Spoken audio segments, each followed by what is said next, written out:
Well, of course I'm going down after them. You didn't really think I was going to let them die, did you? Meow. Meow. Yeah. I guess I just have a soft spot in the head. Damn. Why doesn't anyone ever listen to me when I have something important to say? Ranma sighed again, then nodded to his familiar. Okay, Shin. Do your thing. The rune cat nodded as its forehead symbol glowed, followed by its eyes. Magician and rune cat disappeared in a bright, violet flash of light. The three adventurers were preparing to say their last prayers as they were about to be overrun, when they were suddenly blinded by a sudden flare of light. The goblins were also stopped in their tracks as they were unused to sudden luminescence. Ranma and Shin appeared between the girls and their foes. The martial artist and magic user took a ready stance with his staff held high. Beside him, his rune cat tensed up and hissed at the goblins. It was time to show the girls what Ranma the Rune Soldier was capable of. To be continued. Author's notes. Well, it seems that I'm on a roll with this story. Oh, I'm also working on the next chapter of Ranma, Master of the Cards. I'm really getting into this story and there's a chance this may become one of my regular projects.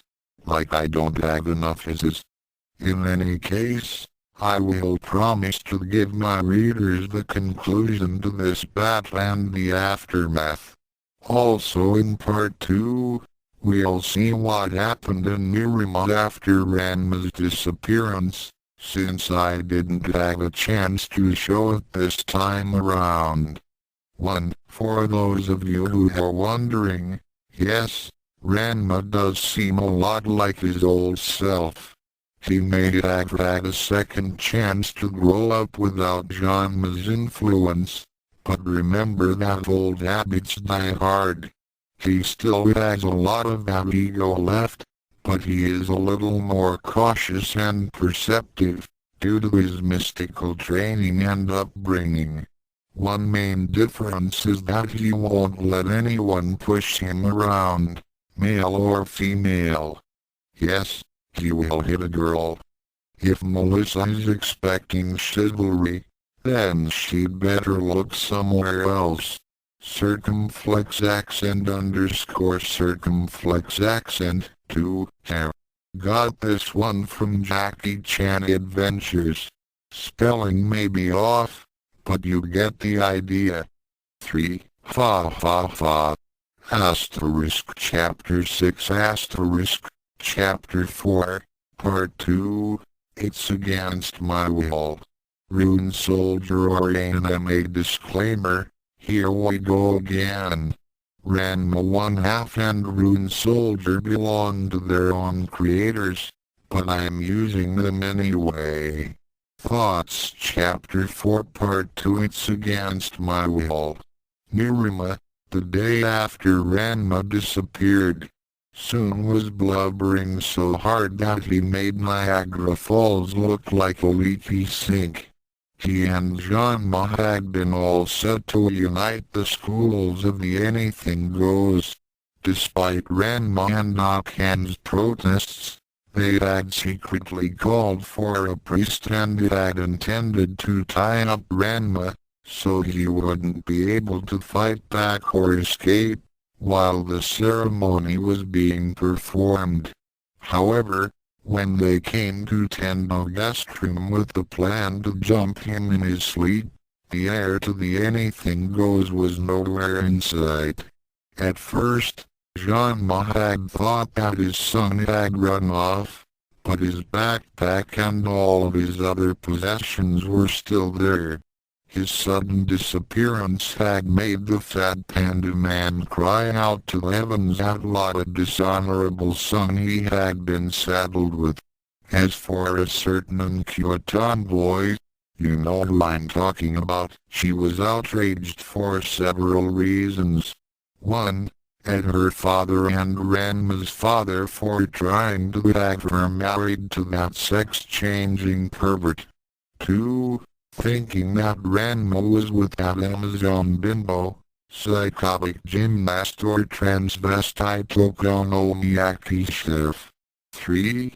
Planning to pound said fiancé into glue when she caught up to him, for his so-called infidelity. Ooh, at Ranma. I'll bet he's cavorting with one of those hussies right now. Either that or he's with some other girl. In another world. As a matter of fact, Ranma was with 3 girls at the moment. However, one would not say that he was cavorting with them. The martial arts midge jumped high to avoid several globins as they charged at him. His rune cat matched his leap with one of its own. As he and his familiar came down, Akan's former fiancé stepped on the faces of several of his assailants, jumping from one ugly mud to another. Several went down from the impacts, as Ranma swung his staff about in graceful arcs. Shin scratched out the faces of several goblins as he also darted about.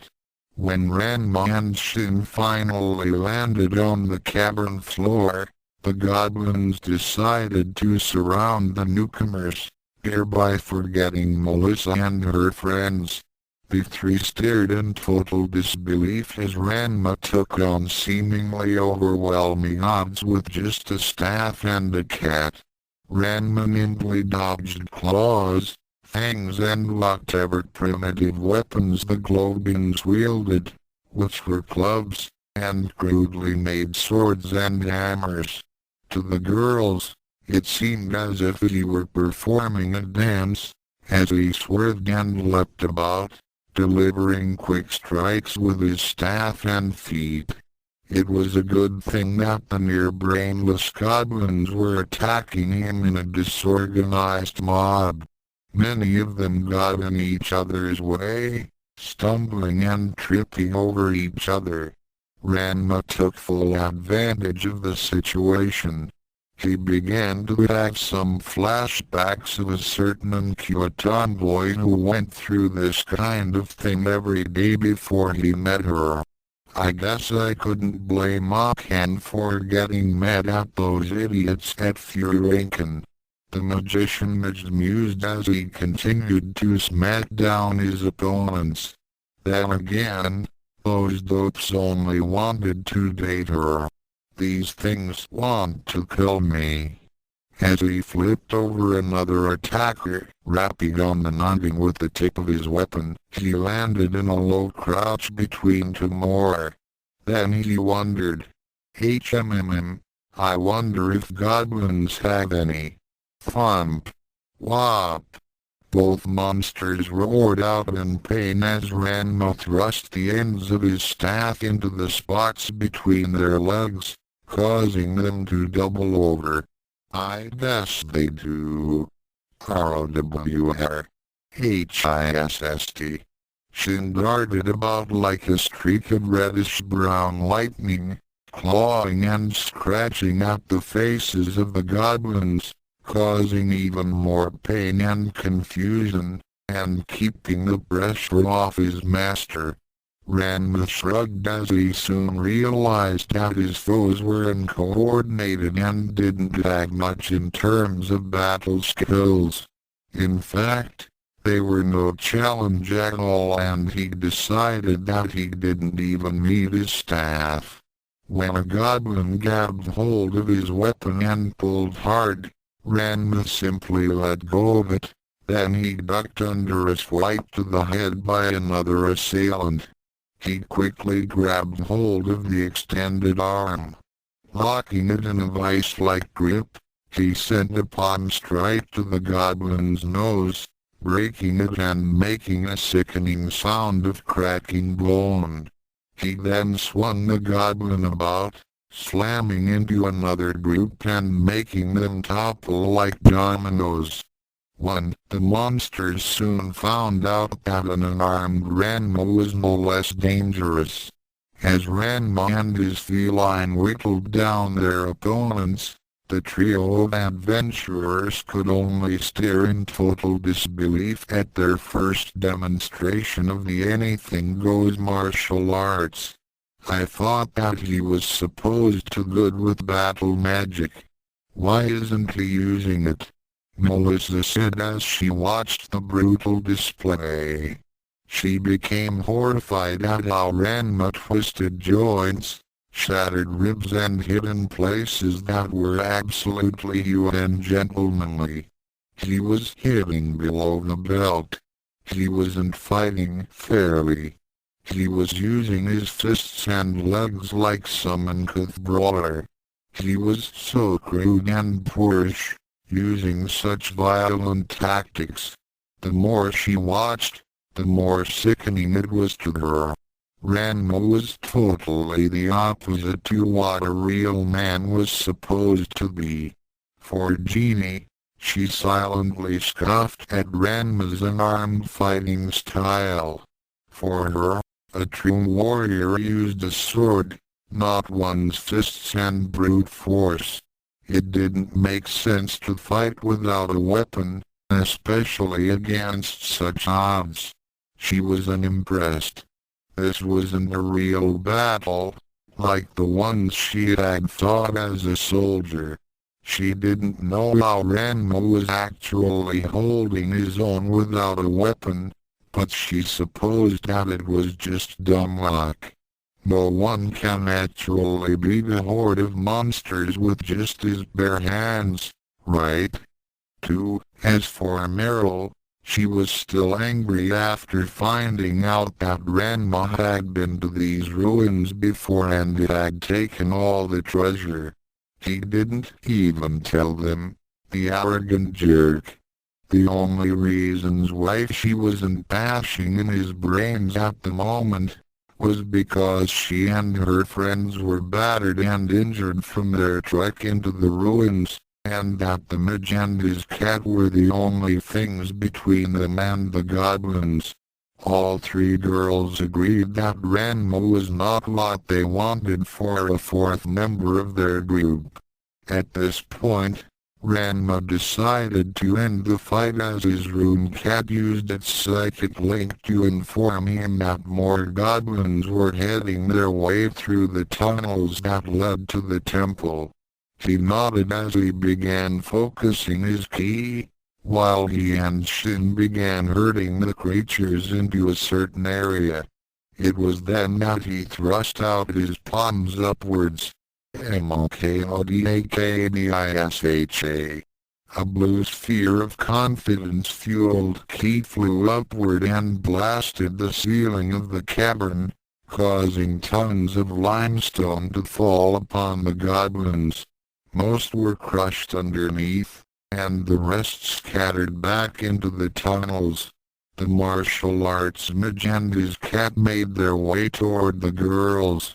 Along the way, he swept up his staff, which had been dropped to the floor when the roof started to cave in. As they got close, Ranma called out to his partner, "Let's go, Shin." In a flash of bright, purple light, the group disappeared from sight. At the entrance to the ruins, the quartet of adventurers and the rune cat appeared. Ranma smiled at his feline as he leapt up to perch on his right shoulder. "Good work, Shin." He then gave the girls a smug look. "And I guess thanks are in order, since we did save your butts down there. No big deal. All in a day's work for the heroes." However, gratitude was the last thing on their minds as they all glared at him. Melissa was extremely perturbed, Jeannie was out and out outraged, and Meryl just wanted to kill him. "Hero! Hero!" Melissa exclaimed. You are most certainly not a hero. You couldn't be any further from what true heroes should be.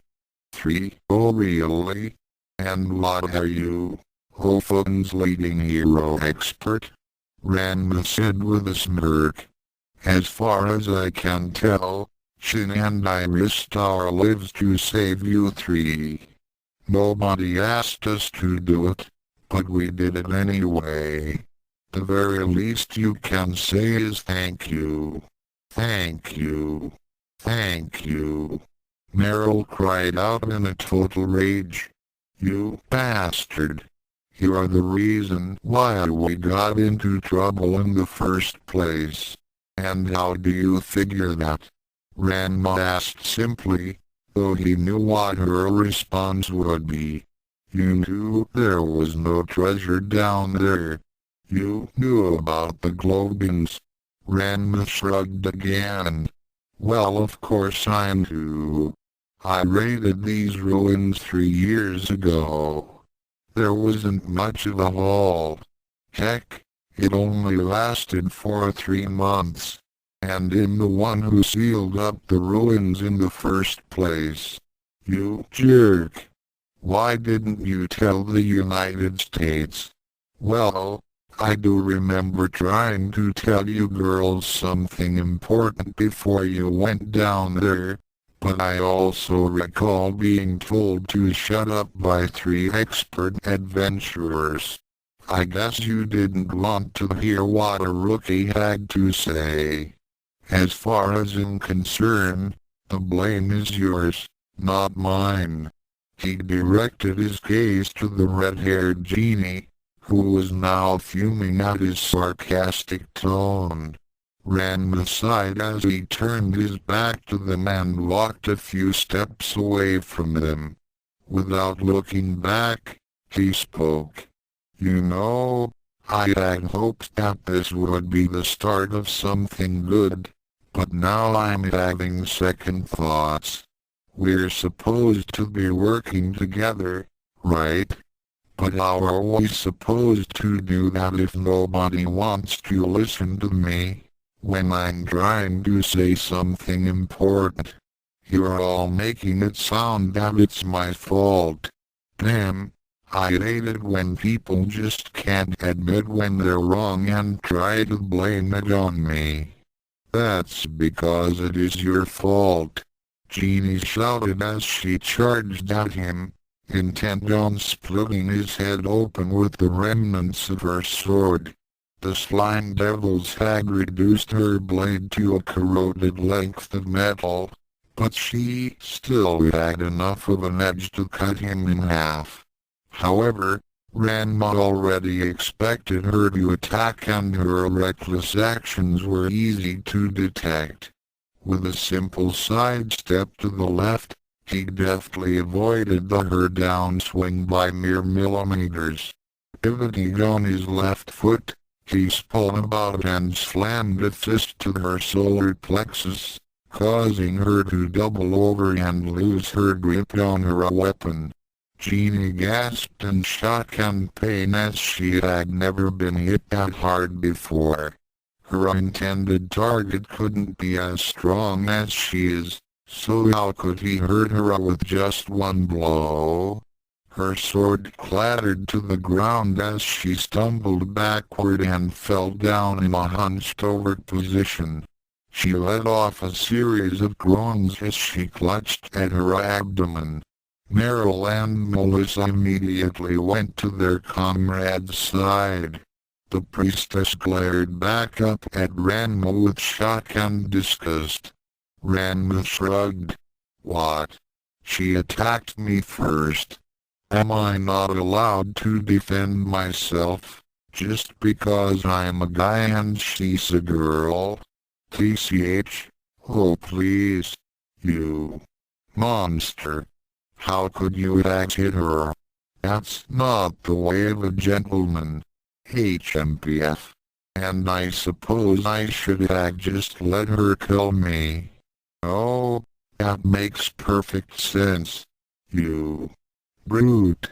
You uncouth, ill-mannered, rude, arrogant, conceited, egotistical, stupid. Man, how could you have struck her?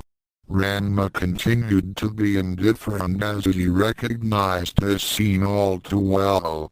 No matter what he did, people always expected him to just take their abuse and like it, thereby denying his rights. All he did was simply defend himself. But Melissa, with her stupid notions of chivalry, was addressing him as if he was the villain. He used to follow that stupid code of no hitting girls, and look where that got him. Now this know-nothing know-it-all priestess is trying to lecture him on etiquette, when Jeannie was clearly in the wrong. Typical. I must have been out of mind to have ever thought you could be a part of our group. I want you out of our lives, right now. Yeah, you're fired, you stupid man. Meryl agreed wholeheartedly. Ranma let off a long, tired sigh as he simply went over to where his pack lay and slung it easily over his left shoulder. So let me get this straight. You're throwing me out because 1. I tried to warn you about the dangers of the ruins, but you told me to shut up. 2. Shin and I went down to save your lives. And 3. Because I don't fit your idea of a team member. Since I'm not a girl, I don't take your abuse and I stand up for myself. Man, that story of my life, or should I say old life? I don't know what you're talking about, and I don't care. I never want to see you again. Feelings mutual, you pompous, overbearing, know-nothing know-it-all. Have a nice walk back to Ophogen. Ranma nodded to his rune cat, who gave Melissa and the girls a hiss before he activated his teleport-ion spell. In a flash of purple light, they were gone. Gila was currently reading a book at the Laughing Swan pub when she noticed a sudden purple flash occurring near the front window. When the front door opened, she smiled and waved to Ranma as he entered. The magician and hand-to-hand combatant nodded and went over to her table. He sat down opposite to her while setting his pack down. Shin leapt down from his shoulder and landed lightly on the table. The cat stretched out and yawned, then curled up to take a nap. He began purring contentedly as Eva reached out and stroked his back. So how did it go? Eva asked. Ranma shook his head while letting off another sigh. Total failure from the start. I only went as a favor to you, Eva-chan. He then began telling her of what had happened. After a few minutes, he concluded his tale and then asked for the bartender to bring him a mug of ale.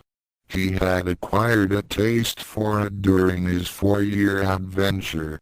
That was so unfair, Eva exclaimed as her friend finished recounting his experience.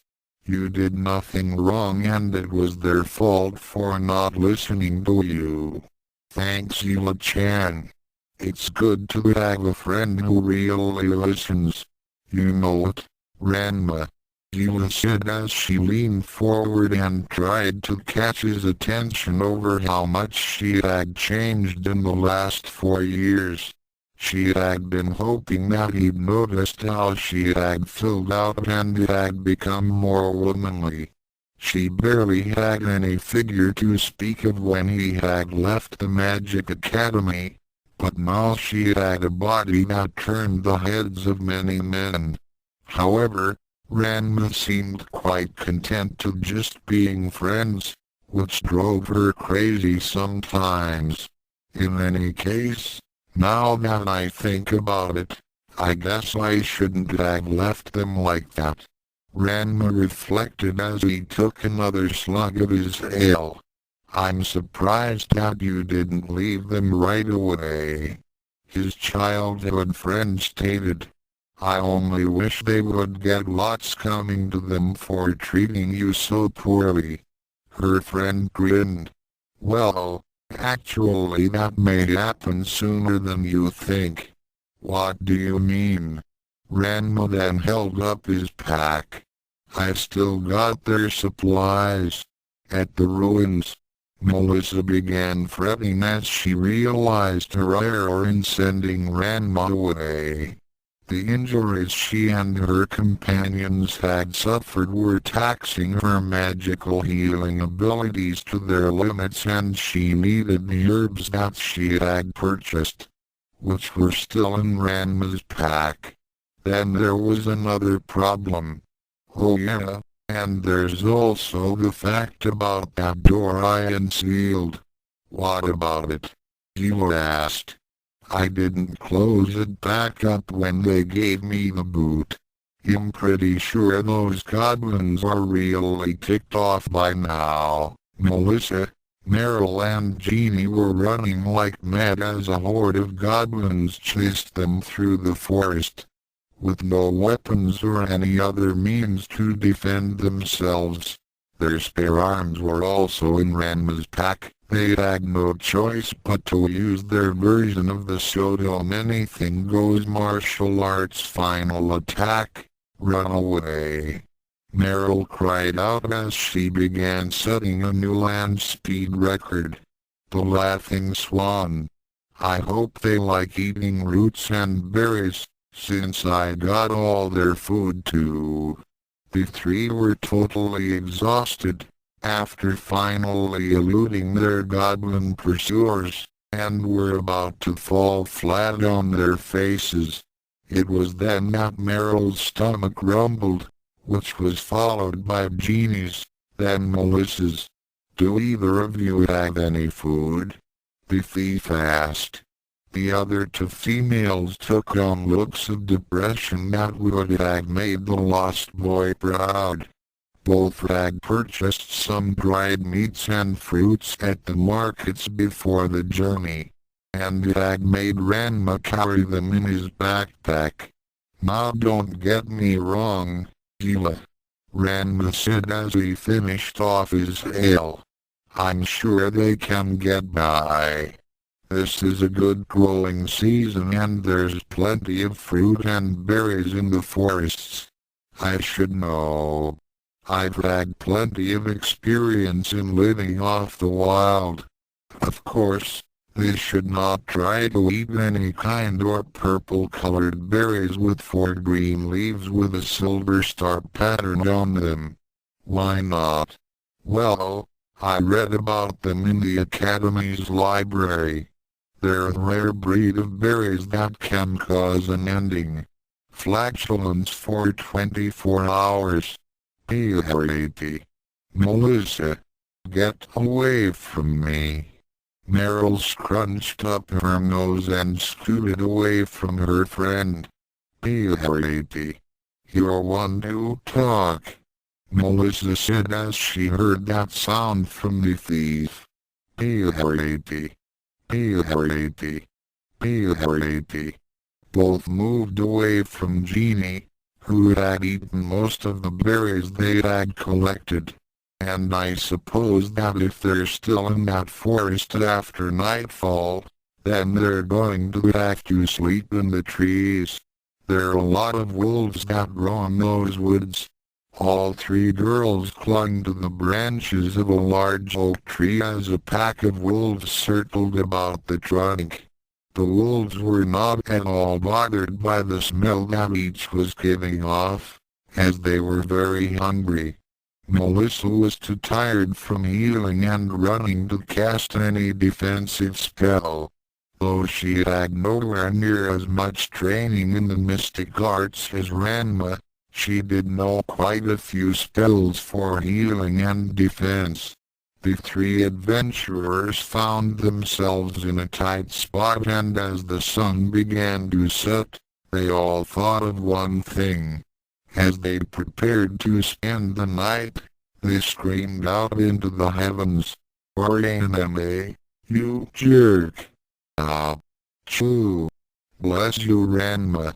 At that point, Shin awoke from his catnap, then made his way onto Ranma's shoulder again. The two magicians got up, paid their tab, and headed out to the Magic Academy. The next day, at the Temple of Mylee, Head Priestess Jenny smiled as she reread the letter she had received a few days ago. She couldn't wait to see her favorite pupil after all this time. "Dear Aunt Jenny, by the time you receive this letter, I'll be within 2 days or so of Ophon. I should be seeing you and Pops by the end of the week. It'll be good to see you both and Neela-chan too." Ranma, the head of the Church of Mylee, nodded as she folded up the message and put it away in a pocket within her robes. It would indeed be good to see him again, and she wondered just what he had learned since his last visit. The youth had begun to grow up into a fine young man. Jenny admitted that he was still rough around the edges and had a problem with proper manners, but his heart had always been in the right place, and like Master Carwes, she had long since detected the great potential within him. Her thoughts went back to happier times, when she had started to teach the rambunctious and carefree lad the art of swordplay and archery. What a rascal he was! Always incurring Master Fult's anger by skipping out on his classes and making mischief among his fellow apprentices. However, he never once neglected his studies when he needed to. Jenny was thankful that Elo and Carwes were around to keep him on track. Though Carwes wanted Ranma to finish his magical training, Jenny had seen that the boy was too free a spirit to be cooped up inside the academy forever, and so, she had agreed to teach him all of the combat skills that she knew of. Ranma was most certainly a quick study. He seemed to soak up techniques like a sponge absorbing water. Within a fortnight, he had mastered all of the basic forms of swordsmanship and archery. He had even made up a few maneuvers of his own, often surprising her. By the time he had left Ophon 4 years ago, Jenny was certain that he could hold his own against any other. He even had the potential of beating the masters of the blade. Jenny had never married nor had any children, but Ranma was like a son to her, just as all of the priestesses of the temple were like her daughters. One in particular had great promise. Her thoughts then changed toward a certain girl who had come to the temple to escape an arranged marriage that had been set up by her father. It was at that moment that Melissa entered the temple with a happy. Melissa sighed in contentment as she relaxed in the temple's hot spring. After cleaning up and waiting for the effect of those berries to finally wear off, she had decided to take a long soak in the soothing waters and forget all about the torments she had been forced to endure. However, one image remained in her mind, no matter how hard she tried to banish it from her mind. In her head, she could hear his accusing voice. "Ranma, oh really? And what are you, Ophon's leading hero expert? As far as I can tell, Shin and I risked our lives to save you 3. Nobody asked us to do it, but we did it anyway. The very least you can say is thank you." HMPF. He doesn't know what he's talking about. Melissa's expression tightened. Anyone can plainly see that he's no hero. Then she heard his voice again. Ranma, what? She attacked me first. Am I not allowed to defend myself, just because I'm a guy and she's a girl? TCH? Oh please. No. Ranma had no right to hit Jeannie like that. It was all his fault. Then she saw herself and him as they parted company. Melissa, I must have been out of mind to have ever thought you could be a part of our group. I want you out of our lives, right now. Ranma, so let me get this straight. You're throwing me out because 1. I tried to warn you about the dangers of the ruins, but you told me to shut up. 2.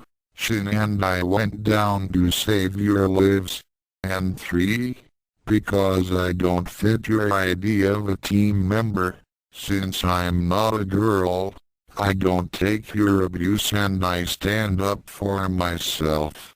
Man, that story of my life, or should I say old life? Melissa, I don't know what you're talking about, and I don't care. I never want to see you again.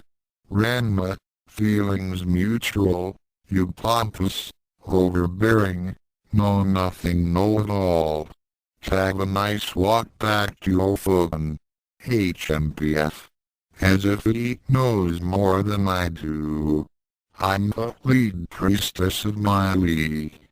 I should know what a true hero is, and he's most definitely not.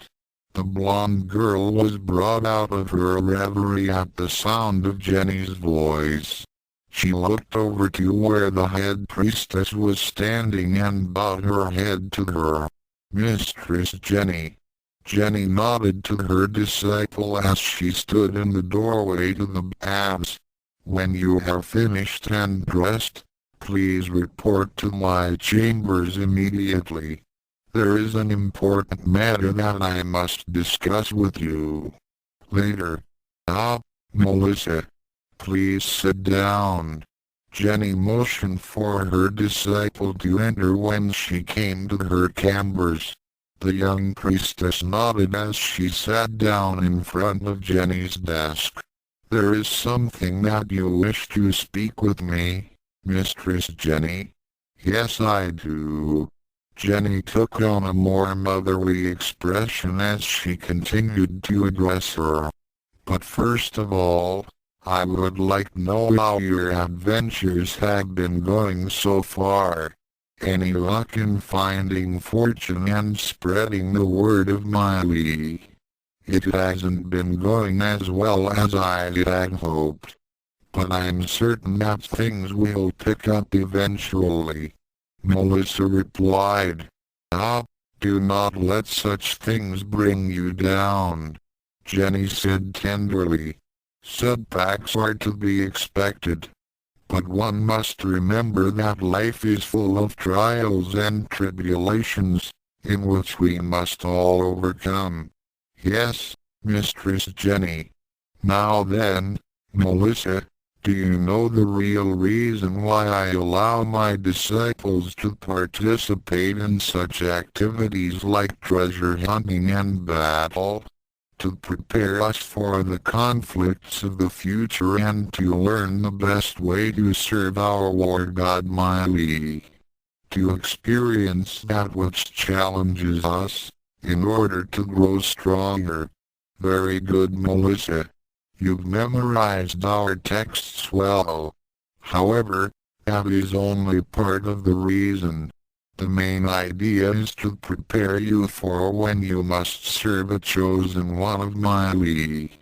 Melissa's eye brightened up when she realized what Jenny was referring to. She had dreamed of this moment all of her life, and it was the main reason why she joined the Church of my league. You mean, It is my time. Yes, Melissa. You have achieved the highest rank ever for a disciple of my Lee. You shall be given a hero by our God himself. Melissa felt as if she was in heaven. At last, her fondest desire would be fulfilled. She could just see herself at the side of the paragon of righteousness and chivalry. Her knight in shiny armor would be the greatest hero in all of Ophan.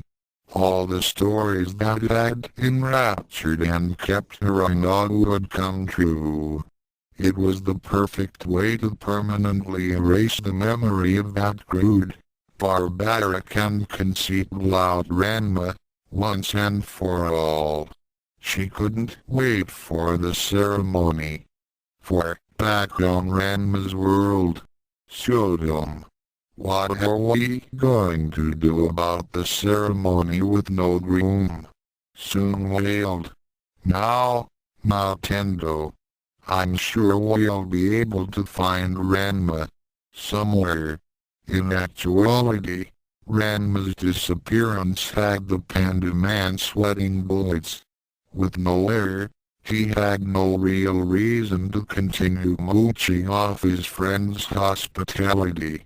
He just had to find that boy and soon, otherwise he may just find himself out on the street. News of Ranma's absence had spread like wildfire, with Nabiki helping it along, for a hefty fee of course. Before the sun had reached its highest peak, the Tendo dojo became crowded with the big-tailed boy's many fiancés and rivals. This of course, made a certain, short-tempered daughter of Sun Tendo extremely infuriated as she confronted three girls in particular. Out with it, you Chinese bimbo. You know where Ranma is. Who you call bimbo? To violent girl. Shampoo not know where Aaron is. That's right, sugar. Yukio said as she too received an accusing glare from Akan. We haven't seen him since yesterday. Ho ho ho ho ho ho. We know that you must have done something to have driven Ranma darling away. Most likely due to that horrendous slop that you call cooking. Kodakai taunted. What are you talking about, you crazy psycho? At that time, the Kumo and Moose showed up. Each were eager to claim the girl of their dreams, now that the main obstacle was gone. Ah, my fair tigress Akantendo. Come to mine arms. Shampoo. Let's get married right away. Moose was disappointed after losing the magic pendant. His spirits lifted right back up when he learned that Ranma had disappeared, apparently for good. Though he did suspect that the pendant may have had something to do with it, he decided to just take advantage of this sudden good fortune. Let go of me. Ranma cried out as the nearsighted hidden weapons master grabbed him in a crushing embrace. Moose was of course confused as he noticed something different about his beloved. Shampoo, when did you get so fat? And what happened to all of your beautiful hair? As for Kuno, WHABOM, Muff said. As for a certain lost boy, well, he was trying to find the Tendo dojo. However, he was currently in Hokkaido, thinking that it was still Tokyo. As the bickering went on, Kasumi stood by in the kitchen and thought back to when she had last seen Ranma. He had been in a very dejected mood and wondered if he had truly run off. Though Ranma sometimes did state that he wanted to get away from all his problems, The eldest Tendo girl had never known him to be a coward. "Oh Ranma, just where did you go?" "The other world."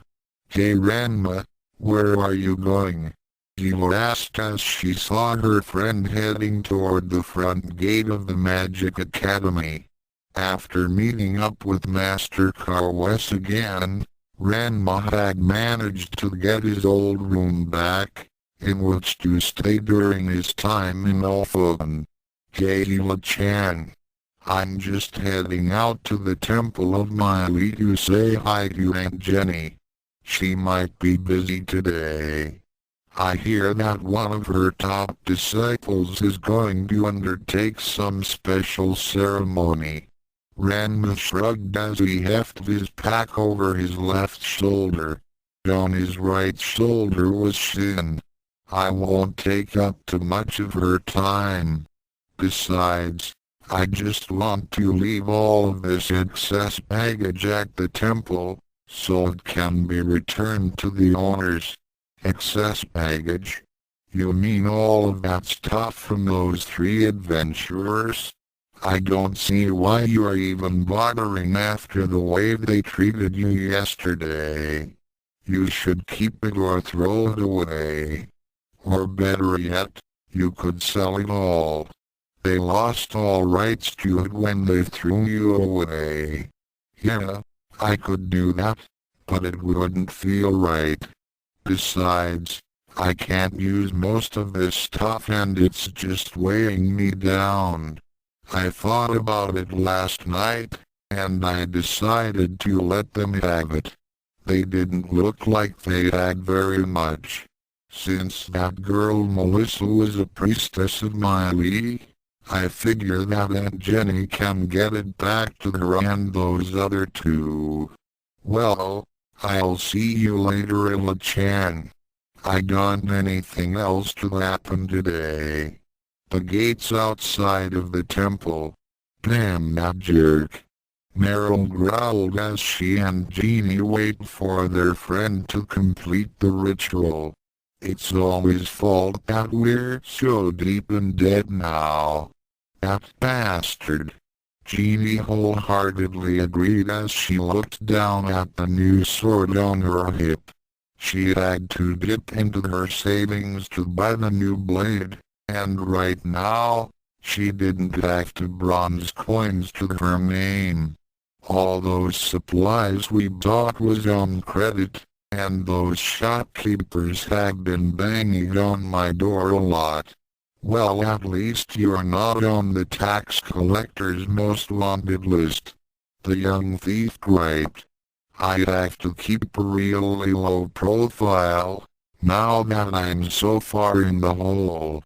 Well, I hope that Melissa has better luck after this ceremony of hers," Jeannie commented as she leaned against the wall and crossed her arms over her chest.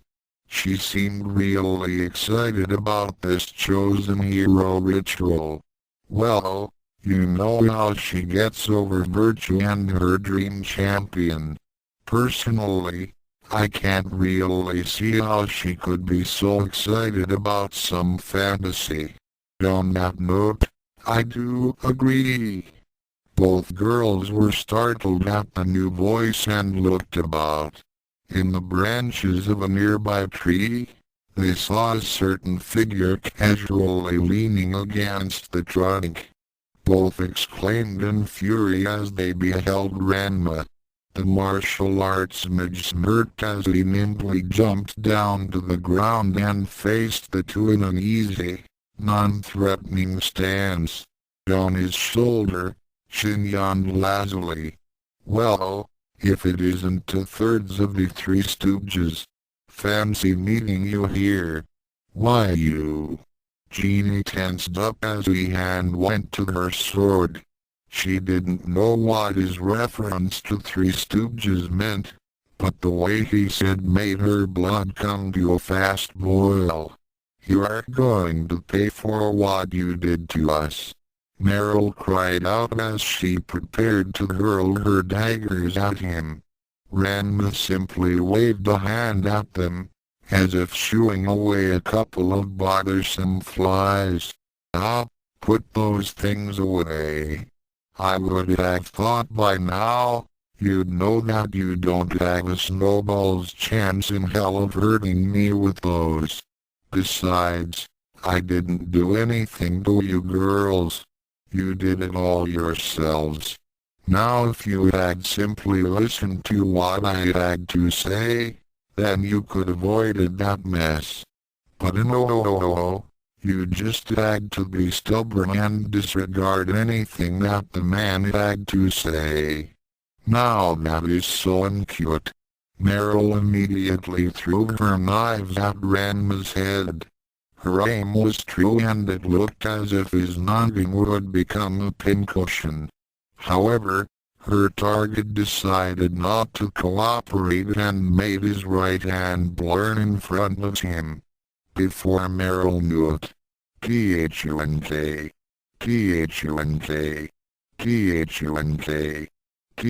Thunk, the young brunette found herself pinned to the wall by her own daggers.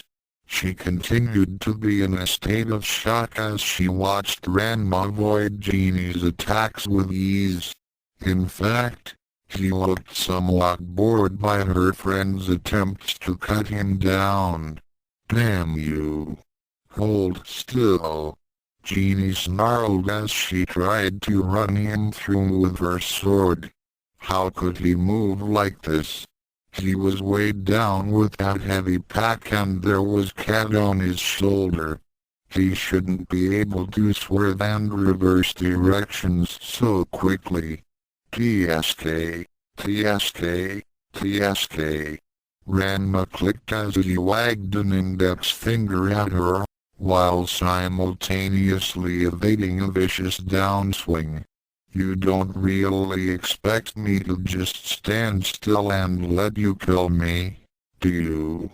He then leapt over a swing to his abdomen. "How pathetic! And dishonorable in battle, I might add. You disappoint me, Genie. Attacking an unarmed man, just because he is merely stating the truth about your shortcomings. Just like a certain blue blunder I used to know. You've got a short fuse, and your attitude toward me and men in general sucks, but I at least thought you were honorable in a fair fight." Ranma taunted. Genie growled as she backed off a bit. "Fine then. Draw your weapon." Ranma snorted with disdain. "Don't need one. Especially against a rookie like you. Greenhorn. Tenderfoot. Novice. Beginner. Still wet behind the ears." Then Ranma decided to use Cologne's favorite taunt.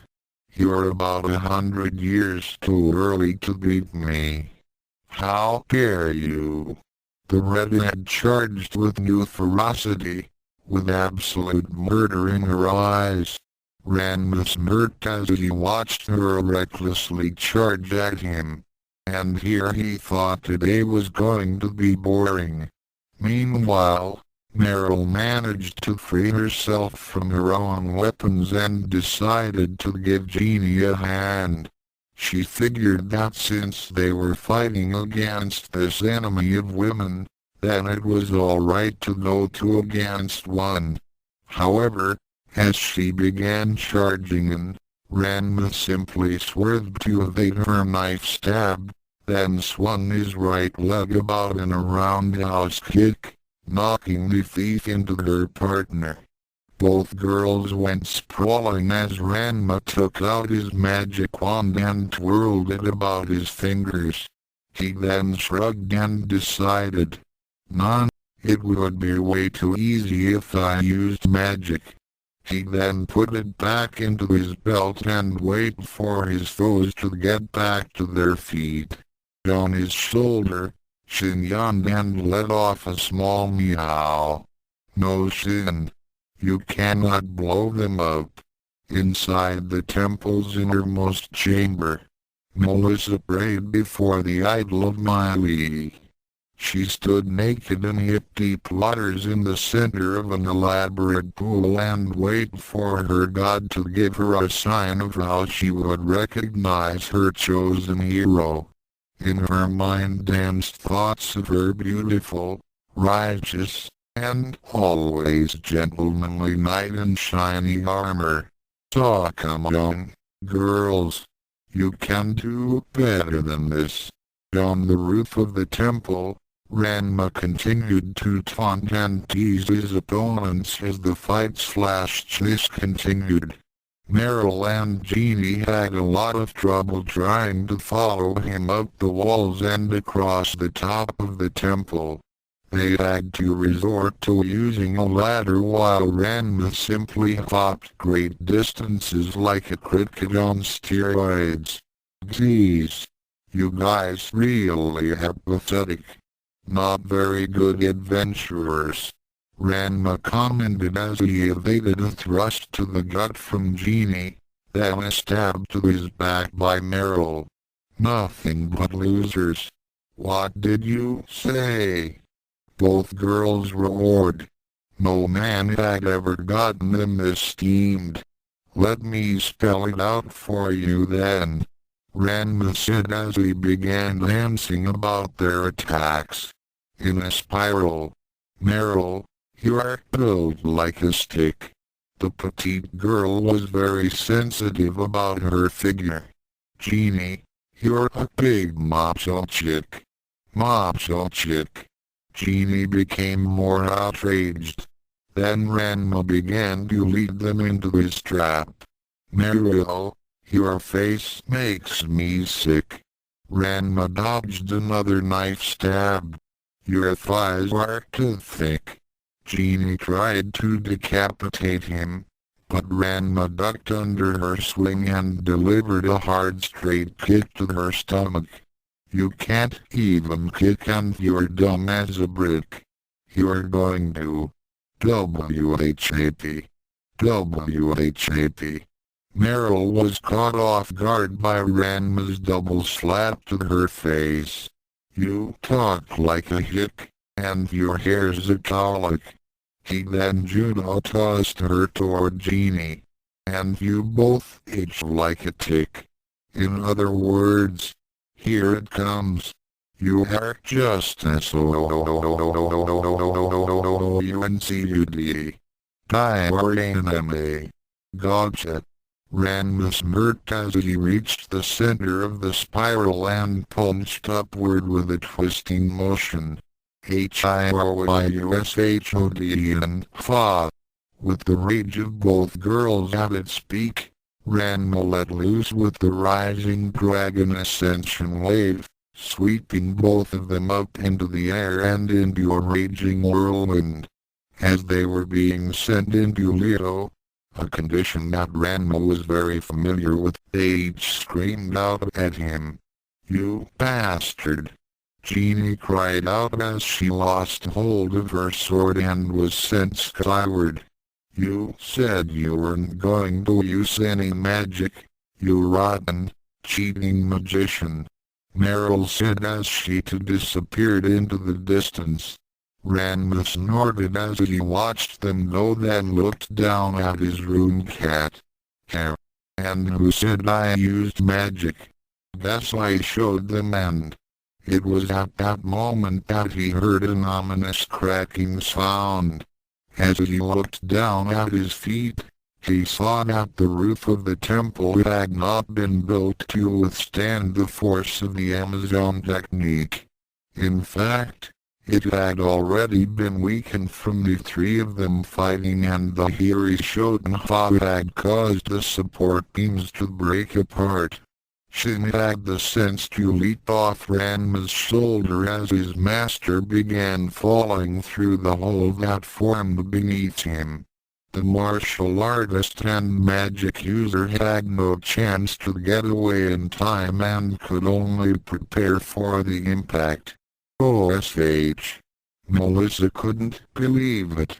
She had actually received a psychic message from Miley himself. assuring her that the chosen hero would appear before her this moment. Crash! That was when Ranma came splashing down. In her chambers, Jenny waited for news of the outcome of Melissa's ritual. Just then, she heard a certain scream. Hey, no! It cannot be. It can't be you. This is against my will.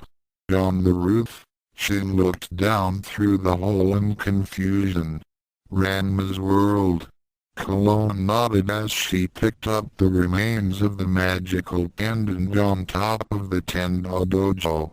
After questioning Moose of its whereabouts, and systematically beating him to within an inch of his life, she started to piece together what had happened.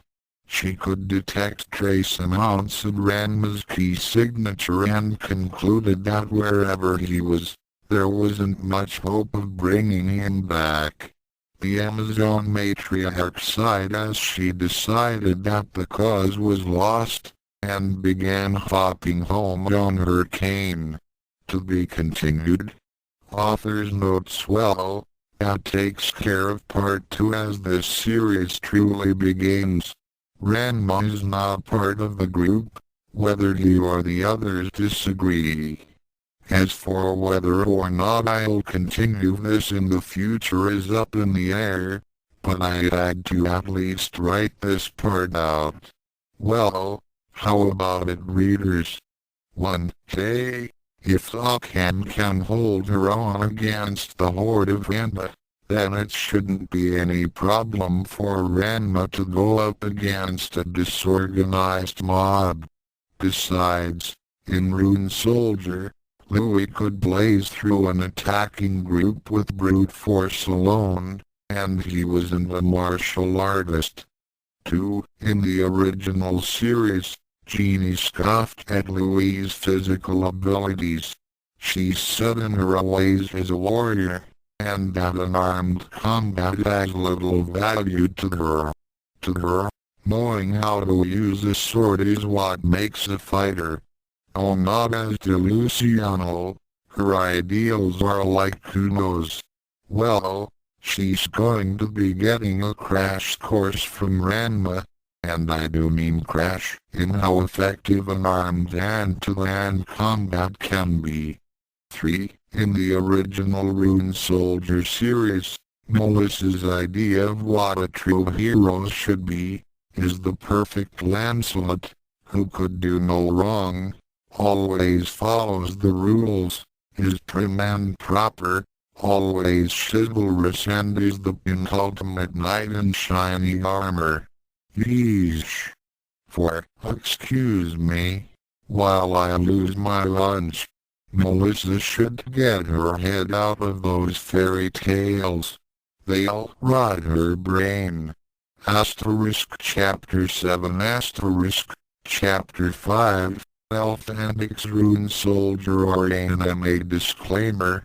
Ranma 1/2 and Rune Soldier Louie are series that I had nothing to do with in creating.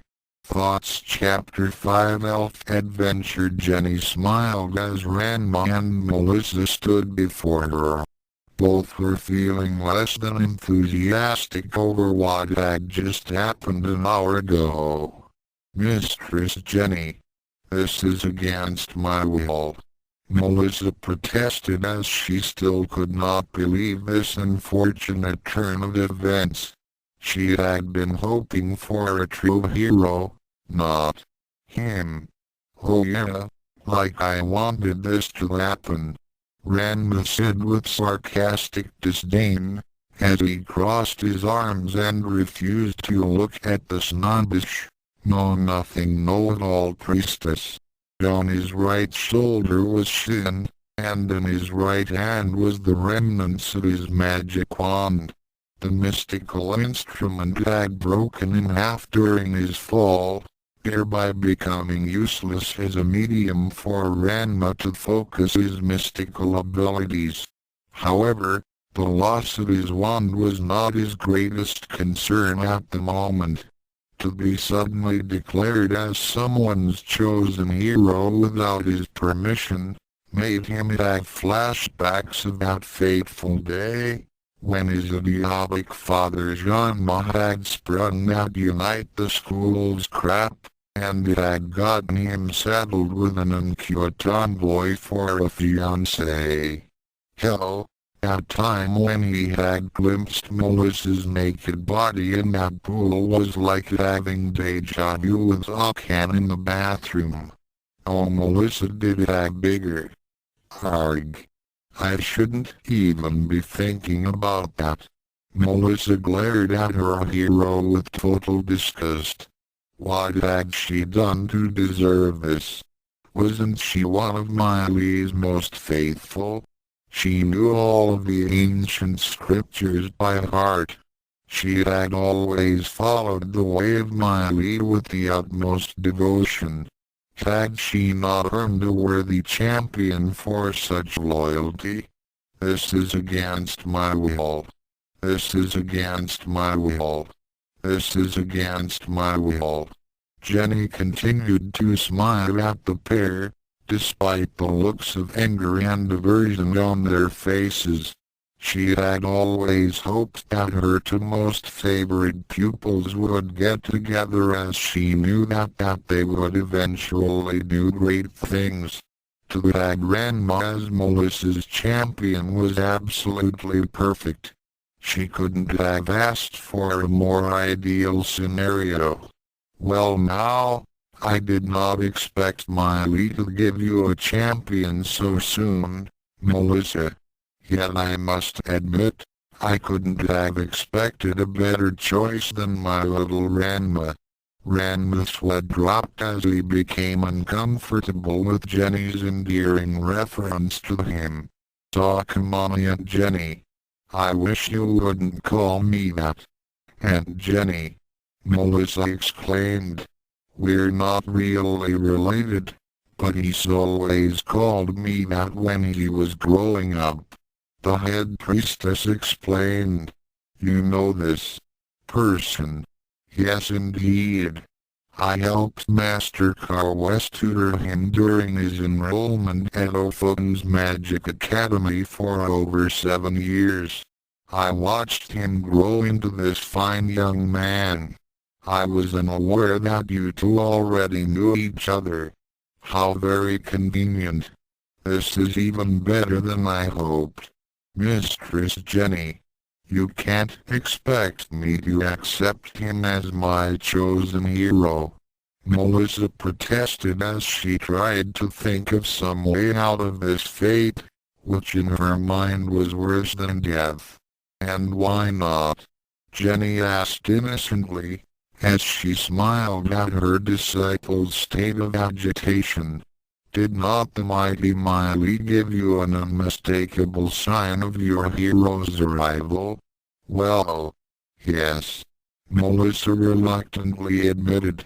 The psychic message she received had been undeniable. "And you are a loyal priestess of our order, are you not?" At this point, the young girl's head began to bow down in defeat. She had a feeling as to where this conversation was going. "You know the ancient texts as well as I do, Melissa," Jenny stated firmly. "The will of Miley must be upheld. Ranma is your hero, and you shall serve as his spiritual guide. You will also aid him in all aspects. Do I make myself clear?" Melissa replied in the quietest of whispers. Her body shuddered a bit as she thought of the kinds of duties she may be forced to perform for him.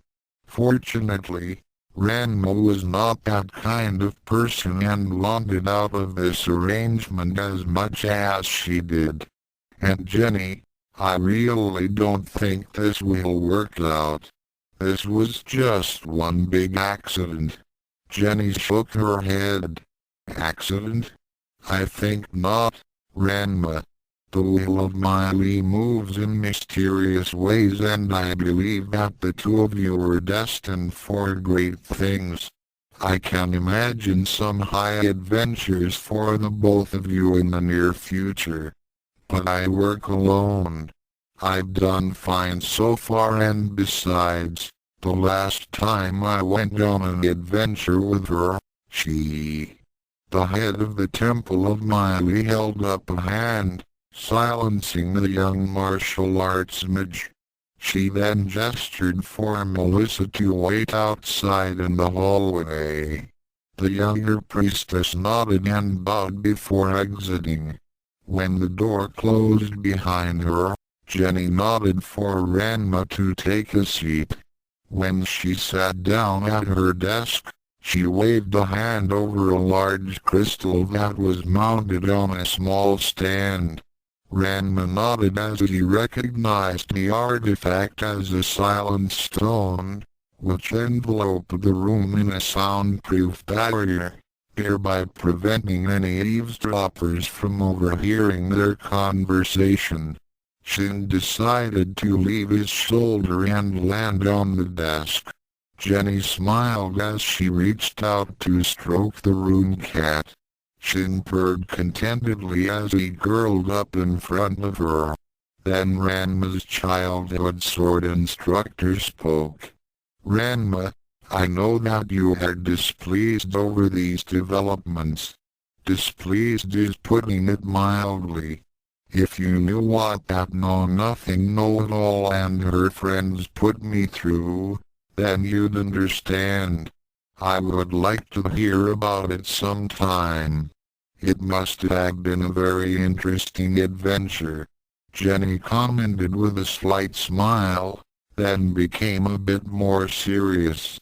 However, I would like you to do me a favor. A favor? I want you to be Melissa's hero. What?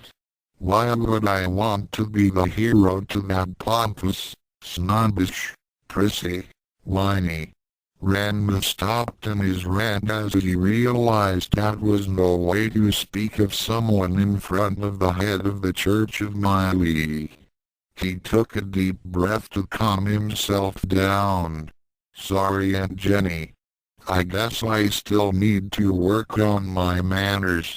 Indeed you do, Ranma, but in this case, I want you exactly as you are now, especially when you deal with Melissa. To Ranma, this was a surprise. Usually Aunt Jenny would chide him on his boorish ways. Habits from his old life had been hard to break, despite being given a second chance to relive his childhood. You're not going to lecture me this time? No. The one who needs a lecture right now is Melissa. Actually, a lesson in humility would be more appropriate. What do you mean? An object lesson in reality. Melissa is the most promising of my disciples. The other priestesses look up to her as a role model. She is quite knowledgeable of all of the texts of our order, and she has great confidence in her position as the lead priestess of Miley. However, she is sorely lacking in one particular aspect, in which I believe you can teach her. What is that? Melissa is very narrow-minded, especially when it deals with the outside world in general. She expects that the world works in the way that she interprets it. She clings to certain ideals that are quite naive, and she needs to be more open-minded if she is to deal with the trials in the near future. HMPF. Sounds like a certain uncouth tomboy I knew of. Jenny continued. I fear that she has been sheltered too long at this temple and assumes that the outside world to be like those childhood tales she always loved. She had been thinking that her hero was some perfect knight in shiny armor. You know as well as I do, that no one is perfect. HMPF. She should get her head out of those fairy tales, or they'll rot her brain. Ranma commented offhandedly. Jenny agreed. That's what I like most about you, Ranma. You tell things like they are, despite the fact that some people may not appreciate being told when they are wrong. And I believe that once Melissa becomes aware that the world is not like those silly fantasy stories, then she will be a better person because of it. Well, I don't know about this, Aunt Jenny. I'm not exactly the easiest person to get along with, Ranma admitted. Which is exactly what I'm counting on. Melissa must learn that all people are different and that she should not judge everyone according to those silly ideals of hers.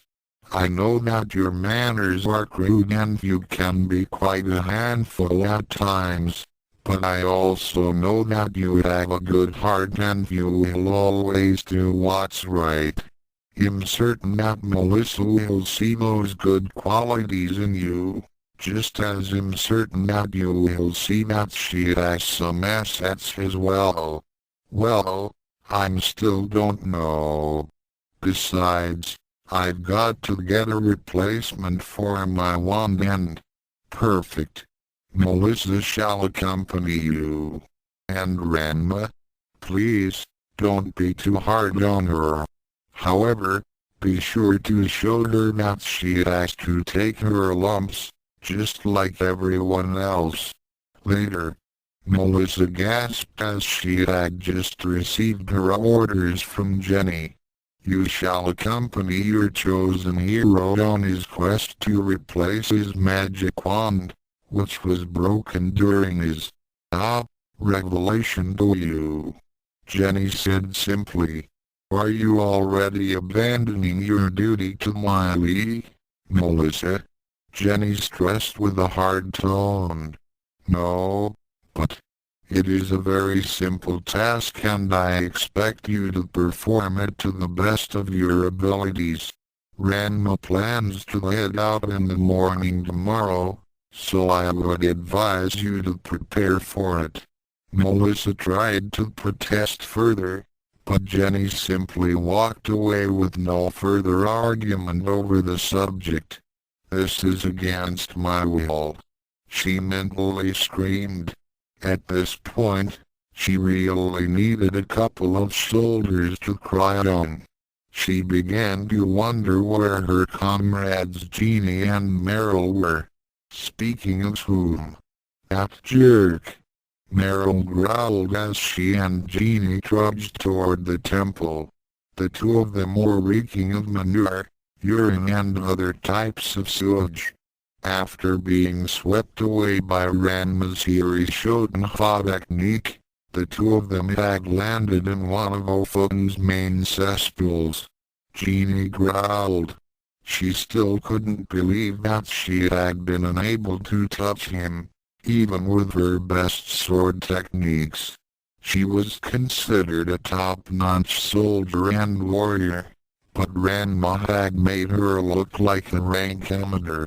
And then he went and cheated with that wind spell. In her mind, she could still hear his taunts. Her thighs weren't that thick. I'm going to kill that bastard, the warrior woman swore. Get in line. I get to kill him first, her diminutive associate stated. He was going to regret calling her a stick. Both girls continued to grumble as they walked toward the temple of Miley.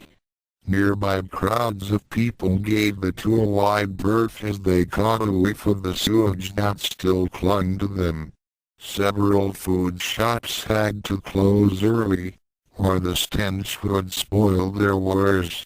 When they came to the gates of the temple, they saw Melissa sitting at a bench in the garden. When they came close to her, they could see that the priestess was not in a happy mood as she was sobbing at a level to give Suntendo a run for his money. The laughing swan. You are kidding. Hilo exclaimed after Ranma had told her of what had happened at the temple. They were both sitting at their usual table. The bespectacled girl was stroking Shin, who was napping in front of her. I wish I was, Ranma stated as he downed his sixth mug of ale. 1 minute, I'm fighting off a couple of uncute tomboys, and the next minute, I find myself stuck with that know-nothing know-it-all priestess. And Jenny won't until the arrangement, and I can't get out of it. Damn. I had enough trouble whenever Pops engaged me without asking. Now this happens. HMM? What are you talking about? And what did Master West do? Ranma shook his head while pinching the bridge of his nose. He had forgotten that Hila didn't know about his past life. Ah, sorry Hila-chan. When I said Pops, I didn't mean Master West. I was talking about my real father. In any case, that's not important. What is important is that I really don't need this chosen hero business, and I certainly don't want that priestess and her friends on my case. You wouldn't happen to know any way I can get out of this, do you? He drained another mug and let the alcohol take effect. Ranma's friend shook her head. No, I'm afraid I don't. From what I read about the Church of Miley, this chosen champion ceremony is one of its most sacred acts, and nothing short of death can separate a priestess and her hero. It looks like you're stuck. Terrific. Jew is perfect. Ranma groaned as he signaled to the waitress to bring him another round. Hila became concerned at the amount of alcohol that her friend was taking in. At this rate, he was going to pass out on the table. She tried to make light of the situation. Well, perhaps this won't be so bad, Ranma. Maybe if you got to know her better. Ha! I already know more about her. Hick. In one day. And it was more than I cared to know. Ranma took another swallow and one could see that he beginning to reach his limit. His coordination was slipping and his speech was getting slurred. She's snoofing. Hick. But no new things know it all. She ain't got a clue as to what a real hero's like. Please Ranma. I think you've had enough. Ranma kept on talking, without any indication of hearing Hila. She goes on, and on, and on. You. Hick. What a hero's supposed to be. He's got to be some goody-goody. Hick. And supposed to be absolutely perfect. Fa. You ever hear of anything so stupid? Yeah. Ranma, I really think you should stop now. Take it from me. Those kinds of people don't last long in the real world. She don't know what she's talking about. And furthermore, hick, she ain't got no right to say who's a real hero. Hick. 'Cause she don't know nothing at all. She ain't no hero expert. And those friends of yours don't know much more. Hell, they're Jews as clueless. I was doing hero stuff before I met them. Most of the time. Hick. I had to save these cute tomboys from everybody else. And I didn't get no respect. Ranma, please. I really think you should stop. Dog, a little drink now and then don't hurt nobody. Tenbo-san always did it, especially when he went on to that stupid, hick, pudgy, thingy, fond. Gila could only shake her head and sigh as she gazed upon Ranma's unconscious form. Only something that really bothered him would make the normally disciplined martial artist lose himself in an alcohol binge. She was curious about what Ranma talked about before he passed out. She knew very little about his past life, and this new information made her even more interested. She eloped from his catnap, padded over to where his master lay and attempted to rouse him by licking his face. Tomorrow was going to be a big day. The next day. I can't believe you are actually going to go through with this, Jeannie exclaimed as she and Meryl stood by the Miley priestess at the front of the temple. Jenny's disciple sighed despondently as she awaited for the arrival of her hero. She was most definitely not looking forward to meeting up with Ranma again. I had no choice. The will of Miley must be upheld. The fact that this goes against my will is irrelevant. She let off another tired sigh. You two don't have to come with us, you know what, and leave you alone with that jerk, Meryl exclaimed. No way. Besides, Jeannie and me both have a score to settle with him for what he did to us yesterday and the day before. Yes, and this time, he won't have any magic to cheat with, the warrior woman added as she fingered the hilt of her sword at her hip. Hey, that's right. He can't do any magic without a wand, Meryl said with a wicked grin. Ooh, sweet revenge was at hand. It was a well-known fact in Elfin that magic was usually cast by using some kind of medium to focus one's power and concentration. Objects such as medallions, potions or wands were the most effective.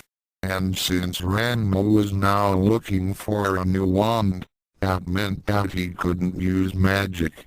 That meant no wind spell or any other kind of battle magic. Hee. Unfortunately for Jeannie and Meryl, normal rules usually didn't apply when it came to Ranma, but they would soon find out the hard way. At that moment, Melissa stiffened as she caught sight of two people approaching the temple.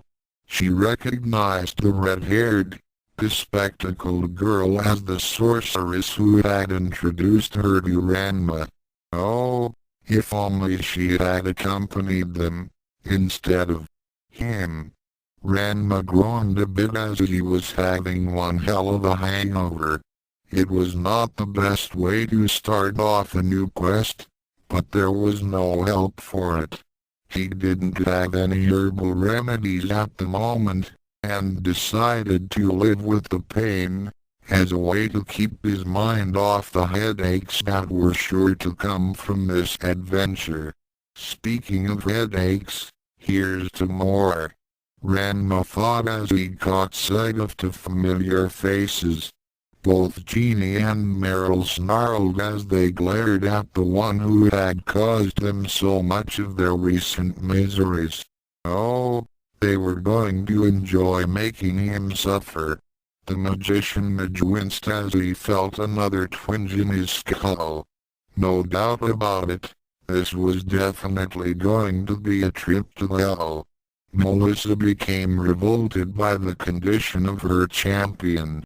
It was obvious that he had been drinking the previous night and couldn't possibly be in any shape to go on a quest.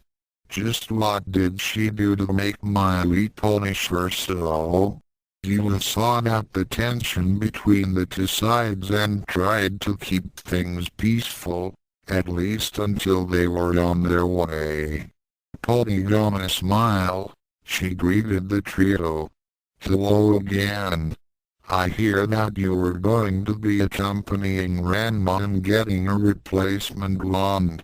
I wanted to make certain that you all get a good send-off and give you some advice. The place you are going to is very dangerous, but it's the only location where he can get some mystic wood to make a new wand. I'm glad that Ranma will have some people looking out for him. The three women gave her a nod, while still giving her friends stern looks. Then Meryl asked her a question. Say, I want to know something. Is it true that you need a magic wand in order to cast spells, like say, fireballs and wind attacks? Well, yes. Those kinds of battle magic do require a very powerful medium in order to project them. Ranma can't cast mystical flames or summon up the wind spirits without his wand. He's at a bit of a disadvantage without it. So you can understand why it's important for him to get a new one. Oh sure. I can understand. The thief took on a sweet, yet sinister look.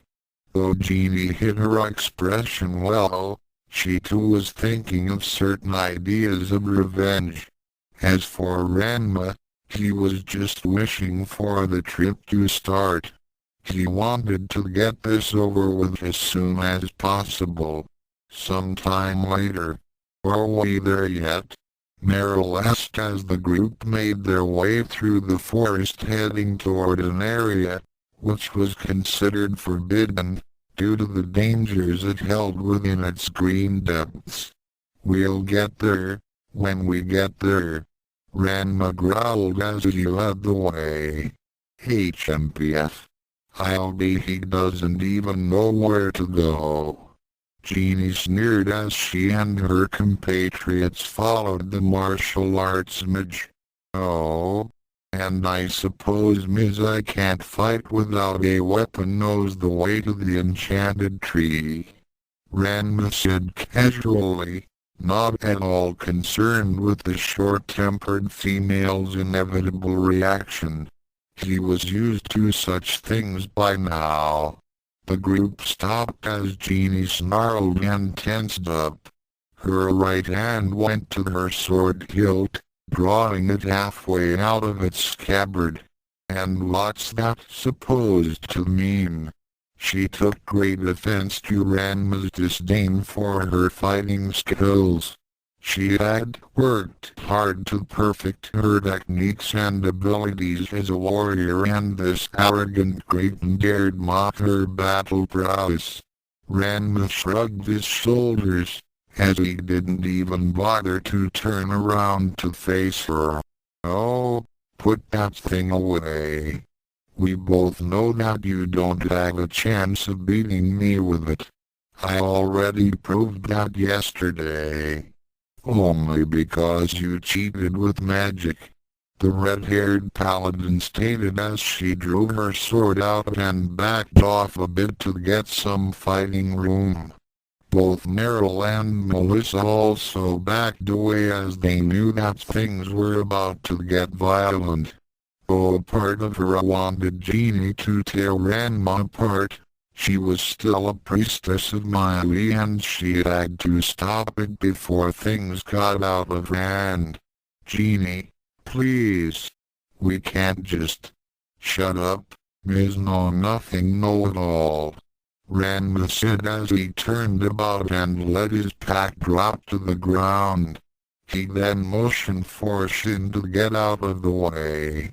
The Rune Cat understood his master's command, jumped lightly off his shoulder and sat down on a nearby boulder. Melissa gasped. It was bad enough that she was stuck with him as her hero, But did he have to keep on insulting her? Without taking his eyes off his opponent, he addressed the priestess with a stern tone. "Stay out of this, Melissa. I may not like this hero business any more than you do, but it looks like we're all going to have to work together. So we might as well clear the air and establish who's the best in this group, which is of course me. You don't have your magic to help you this time," Jeannie declared as she prepared to run him through. "And you don't know squat as to who you're messing with," Ranma retorted as he got into a basic stance. "So come on, Greenhorn. Impress me." The enraged swordswoman charged in well. That was a fun 10 seconds. Ranma commented as he dusted off his hands and went over to pick up his pack and rune cat. "You bastard! You cheated with magic again!" Jeannie screamed out as she was on the ground on her belly, with her wrists hog-tied to her ankles with her own sword belt. She struggled to free herself, but the position she was in left her with no leverage. Her sword was laying a few feet away and out of reach. Meryl and Melissa stood by in shock, after witnessing Ranma effortlessly disarm their comrade and tie her up, with a speed that couldn't have been humanly possible. They began to wonder if Ranma knew of a kind of magic that did not require a wand. And how could I have cheated with magic with no wand? Ranma shrugged, while ignoring Jeannie's cries of outrage, as he calmly walked up to her and knelt down.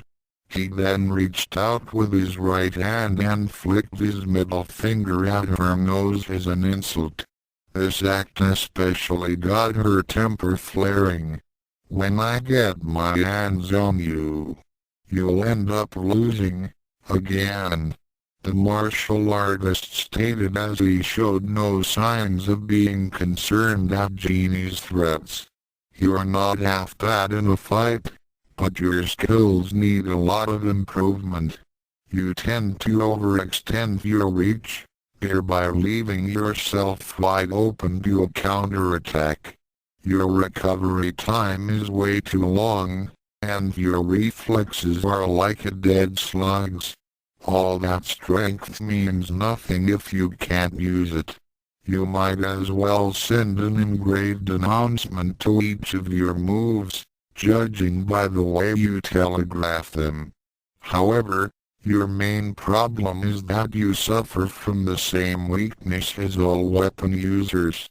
Separate you from your sword, and you're screwed. Take it from someone who knows. Swords and such are only extensions of your true weapons." He held up his fists, and then patted his right thigh, indicating his legs. Then he tapped his left temple with an index finger. "If you can't first use the weapons you were born with, then don't bother picking up a sword." With that, Ranma simply stood up and walked away, heading in the direction of the enchanted tree. He left Melissa and Meryl to free their friend. The redhead got up in a huff and looked toward her fallen blade. However, just as she was about to lunge for it, Ranma called back to them without looking over his shoulder. "Don't even think about it, you uncute tomboys. I'll make you eat that sword next time." He cheated. I know he did. There's no way he could have beaten me without a weapon. Jeannie snarled as she and her friends walked a few meters behind Melissa's valiant champion. My. What a short memory the uncute tomboy has, Ranma remarked offhandedly, then held up his right hand with 3 fingers extended. Considering that I've already beaten you 3 times without a weapon, you cheated with magic. I know you did. Genie accused. HMPF. Typical. Just like all the other uncute tomboys I've met. They can't admit when they're wrong, and they won't ever admit when somebody is way better than they are. Story of my old life. Why you? And what are you going to do about it? Miss, I can't fight without a weapon. Face it. You can't beat me. End of story. I can't believe you're so cold, Melissa said with slight disgust. Oh? And how do you figure that? All I'm doing is stating a fact. How could you ever be considered to be a hero by the great Miley? The priestess exclaimed as Ranma's indifference really started to get to her. Proper manners aside, this boorish, uncouth, crude lout was making her lose her composure and patience. To Ranma sighed as he stopped to face Melissa. And exactly what is supposed to make a hero, is know-nothing know-it-all.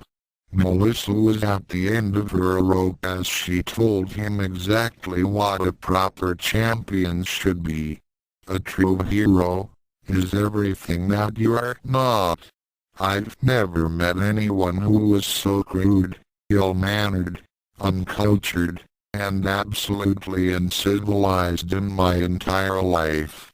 So what you're saying is that your valiant champion should always follow the rules, is courteous, courageous, always rescues the damsels in distress, virtuous, never lies, wouldn't even think about cheating, and is the paragon of purity and chivalry. Right? Of course.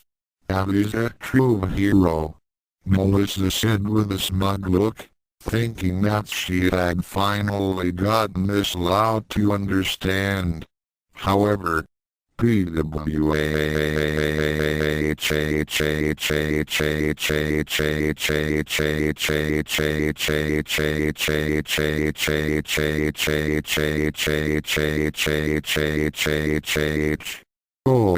is so funny.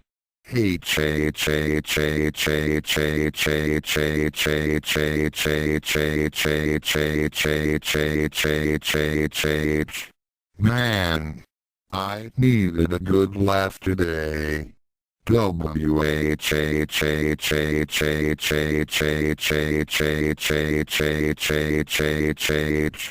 Ranma leaned against a tree and started to pound the trunk with his fist.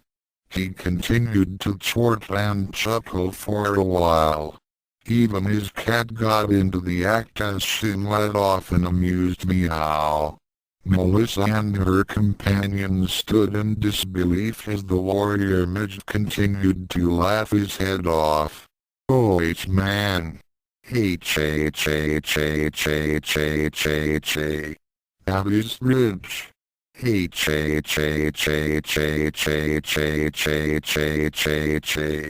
Ooh. Look out, villains. Here comes a true hero. You better surrender now, because he knows proper etiquette and he's supposed to win.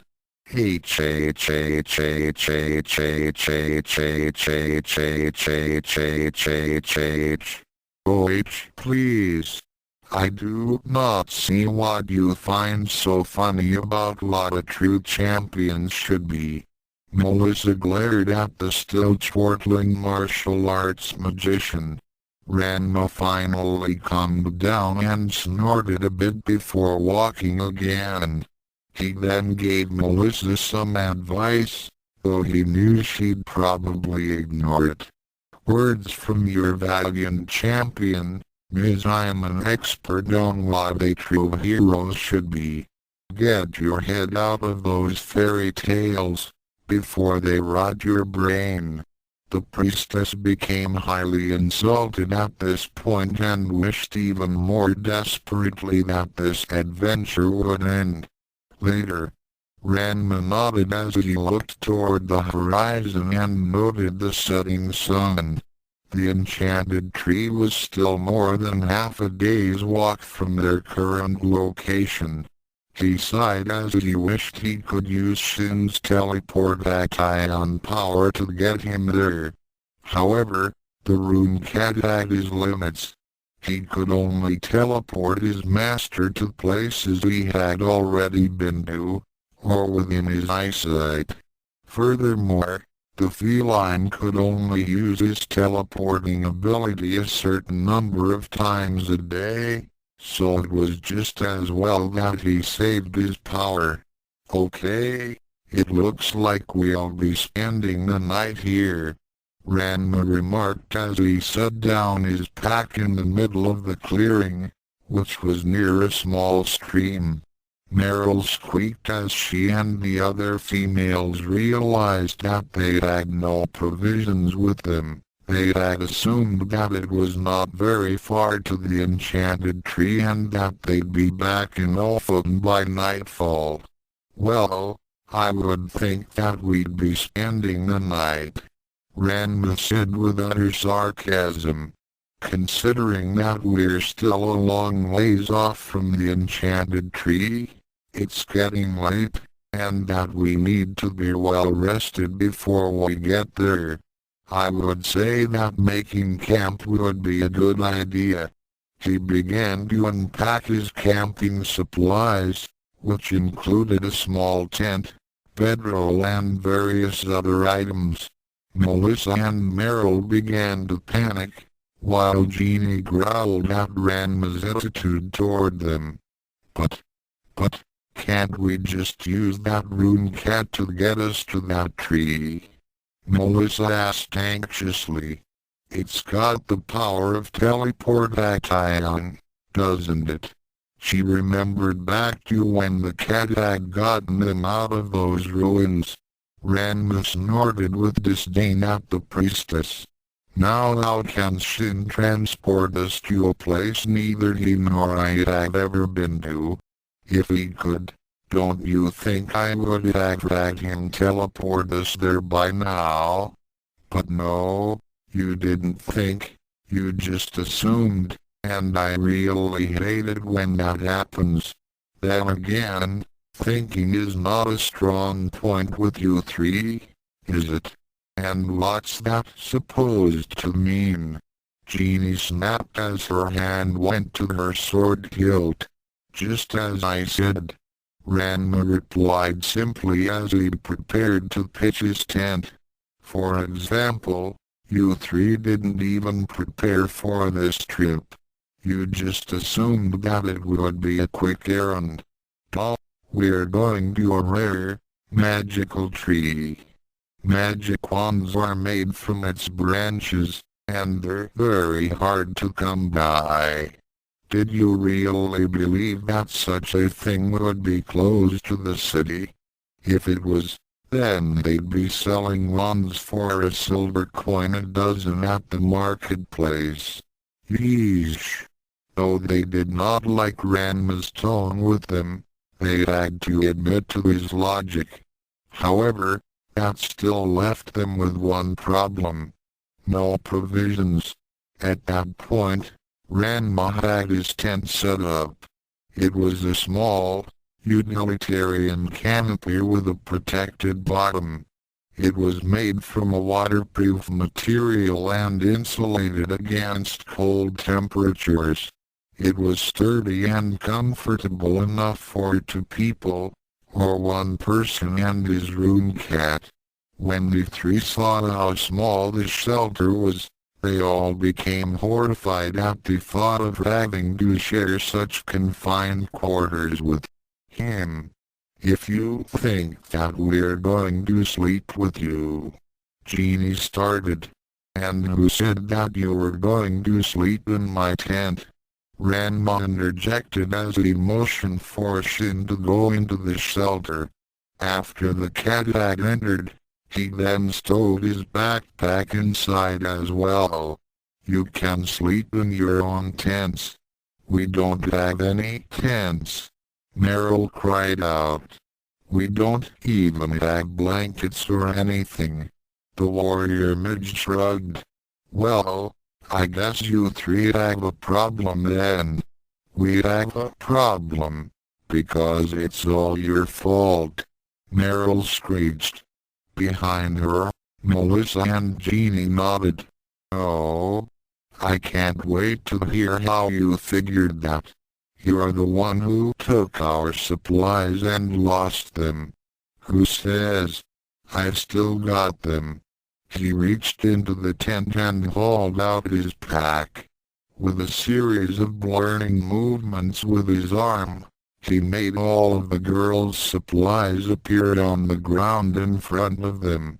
The three looked in total disbelief as their belongings piled up, as if by magic. You tagged them all along? Then Melissa's expression became more angered. And you didn't tell the United States until now? Ranma shrugged again as he put away his pack.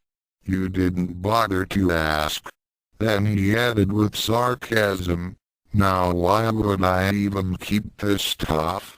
It would have been much easier for me to dump it all, after you dumped me. Hold on, here's a thought. Maybe I had a change of heart. Perhaps I was going to the temple of Miley to give this stuff to Aunt Jenny, so that she could return them to the know-nothing know-it-all and her twin Kyoton boyfriends. HMMM. Melissa and the others were taken aback by Ranma's explanation. Surely this arrogant jerk hadn't really planned to do something so nice. That was the reason why you came to the temple? The blonde priestess asked with some hesitation. HMMM, what do you think? Oh, excuse me. I forgot. Thinking is not a skill that you three excel at. My mistake. The trio glared at Ranma2. The momentary lapse in hostilities ended as they all began entertaining thoughts of killing him 10 times over. Ranma sighed as he continued. And just for the record, if the certain Kyoton boys hadn't blown their tops and attacked me, then I would have never have crashed through the temple's roof, and ended up becoming a know-nothing know-it-all's chosen hero. Who says that the gods don't have a sense of humor? Later that night, Ranma watched the three girls eat the fish that they had caught for dinner. He grimaced as he took note of something, then decided to pose a question to them. Hey, you three did gut those fish before cooking them, right? What for? The guts are the best part, Meryl said as she took a really big bite and chewed ravenously. Waste not, want not, Melissa said as she daintily consumed her fish. The innards are considered a delicacy in Alphagon, and don't think that we're going to share, Jeannie said as she chewed. Go catch your own. This is our fish. Ranma shrugged as he reached into his pack and pulled out a packet of dried meat. Oh, I wouldn't want those fish. But let me ask you a couple of questions. First of all, you used these as bait, right? He picked up a nightcrawler from the ground. Yeah. So what? You can't catch fish without bait, Jeannie affirmed while swallowing. Well, I can catch them without bait, but that's not the point. My point is that the stomach is part of the guts, right? So what do you think is in the stomachs of those fish? All three suddenly stopped eating as their eyes bulged out, along with their cheeks. Then Ranma said, "Oh, and of course, you've got to think of what those fish ate before you caught them." Then all three began performing some very impressive spit takes. ACK, ACK, ACK. Ranma snorted and chuckled as he cleaned his hands before opening his dinner. Beside him, Shin meowed as he dined on some dried, gutted fish. 3. As Melissa and Meryl turned in for the night, Ranma and Jeannie sat about the campfire. The warrior woman continued to glare at the martial arts mage and his cat, as she had decided to take first watch. "You know, you don't have to stay up. I'll keep you three safe tonight," Ranma assured as he casually sat against a tree with his hands behind his head. Shin was slumbering peacefully in his lap. Jeannie snorted with disdain as she sharpened her sword with a stone. "Yeah, right. Like we'd trust you with our lives. You're not going to be very much help if you stay up all night," Ranma pointed out. "And who says I'm going to be the only one keeping an eye out? Melissa will take the second watch, while Meryl will take the third until dawn. And what about me? What about you?" Jeannie scoffed. "Do whatever you want." The former son of Jean Masodon shrugged, as he got up with Shin carefully cradled in his arms, taking care not to awaken his familiar. He knew just how hazardous it was to disturb the Rune cat. "Well, if I could do whatever I wanted, then you three wouldn't even be here with me." HMPF. "Well, that's one thing I'll agree with you. We don't want to be here with you either. So where are you going? As I recall, you told me that I could do whatever I wanted, so I'm going to go take care of some business, then I'm going to bed. Besides, why would you care?" Jeannie snorted in disdain again as she watched him walk off into the trees. "Probably has to go answer the call of nature," she thought. Once he was out of sight of the camp, Ranma began to make preparations. Ever since his group had entered the forest, he had the distinct feeling that they were being watched. Naturally, of course, each of the three girls' sense of awareness, Jeannie's in particular, was pitifully underdeveloped. It was certainly nowhere near the level that his refined danger sense were. Coupled with his mystical training at the Magic Academy in Ulfon, he was quite certain that the non-human inhabitants of this area were already aware of their presence, and that included more than just the forest wildlife. Zero had warned him that trolls, imps and elves frequented these woods. Since the girls were at a disadvantage, it was up to Ranma to make certain they would get no surprise visitors tonight. As he made a wide circular path around the surrounding areas near the campsite, he started chanting as he took out several small rolls of parchment, using the hidden weapons technique. "Jinmen, Jinku, Dukeru. Jinmen, Jinku, Dukeru. Jinmen, Jinku, Dukeru." As he focused his powers, the symbol on Shin's forehead began to glow in rhythm with Ranma's incantations. Even when asleep, the Rune Cat still maintained his psychic link with his master. With no magic wand, Ranma used his familiar as a medium in order to activate his spell scrolls. Though he could have used his ki, using Shin's power helped Ranma conserve his own personal stores. Magic was quite draining, which was the main reason why he didn't use it until necessary. The spell scrolls were an invention of Ranma's. After 4 years of wandering, each were inscribed with the same specialized kanji that Ranma had used on the sealed door. They were ready-made spells that were very handy in a pinch. Most could be used at a moment's notice, as they didn't require any preparation time. The downside was that they were limited in power and needed to be recharged every now and then with his own ki. Among them were elemental magic, fire, wind, ice, lightning, etc., healing and locator spells, divination and such, defensive and of course, spirit wards. Currently, he was using a barrier spell he had learned, along with a few spirit wards in order to ensure the camp's safety. As he continued to chant, he applied several strips of mystic paper to the tree trunks.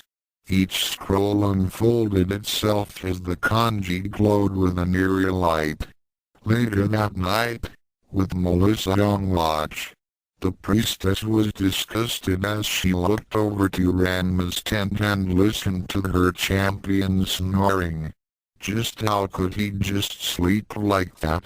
A true hero and a gentleman would do his best to protect them, and here he was, sleeping like a log. She let off a tired sigh and looked up toward the sky. She then prayed to her god Miley for guidance and hoped that things would get better. The next morning, nothing like a good night's sleep. Ranma commented as he and Shin awoke to greet the morning sun. Shin stretched out and yawned as he followed his master out of the tent. However, as they exited the shelter, they were met by 3 very irritated expressions. Jeannie, Melissa and Meryl were not at all happy, as each did not get as much sleep as Ranma and Shin did. My. Aren't we all cranky looking in the morning? You girls look terrible with those bangs under your eyes. HMPF. At least we were responsible enough to keep a lookout for each other, while somebody decided to sleep through the night. Jeannie growled. The other 2 girls nodded in agreement while glaring at him. Ranma paid their irritation no heed as he began taking down his tent. In a flash, it was stowed away into his pack. Hey, I said that you all didn't need to do that. I made certain that we'd be safe. And seeing that nothing happened, I'd say that you all lost sleep for no reason. You didn't do anything but sleep. Jeannie accused. Really? Then what, may I ask, are those? He pointed toward some trees some 30 feet away. The girls looked over toward them and saw several slips of parchment affixed to the trunks. Then they noticed that a circle of them surrounded the entire campsite. Melissa recognized the writing as they were similar to what Ranma had used before. What are those things?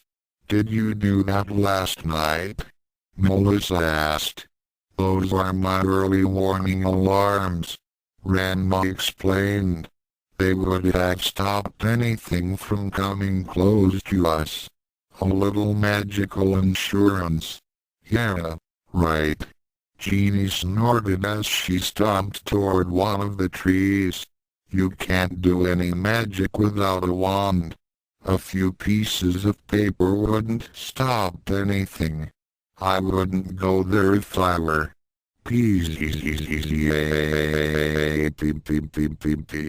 Jeannie lit up like a Christmas tree the instant she crossed the mystical barrier that Ranma had set up.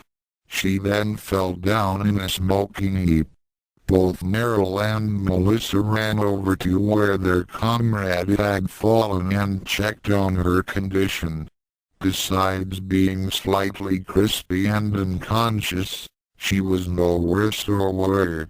Ranma sighed as he reached into his tunic for a healing scroll. You and your friend are nothing but liars, Jeannie accused as she and her friends walked a few meters behind Ranma. On her back were all the supplies Ranma had given back, all bundled up in a large tarp. After he had returned their belongings, he made it clear that they would have to carry their own stuff. The comment against his childhood friend caused Ranma to become very irritated. He was used to being called a liar by Akan, but nobody badmouthed Sela-chan. He stopped walking and turned to glare at Jeannie. On his shoulder, Shin hissed at her. I expect an apology for that remark. Sela didn't lie about anything. Yeah, right. She said that you couldn't do any magic without a wand. Ranma gave the paladin a stern expression. No, she said that I was at a disadvantage without a wand. She never said I couldn't do any magic without one. So, how did you cast that protection spell last night? Melissa wondered. Ranma snorted in disdain at Melissa's inability to figure out the obvious. He gestured to Shin. Oh, I've got a rune cat as a familiar. He's just as good as a wand to help me focus my powers. And I also have a few dozen spell scrolls for emergencies. He reached into his tunic and pulled out one of the mystical scrolls. The piece of parchment unfolded itself and glowed for a moment before he rolled it back up and put it away. Spell scrolls? I've never heard of such things, Melissa said. There's a lot about me that you don't know, Ranma stated as he continued on. Well, if you have that rune cat and those scrolls, then how come we're all risking our lives in getting you a new wand? Meryl demanded. HMPF.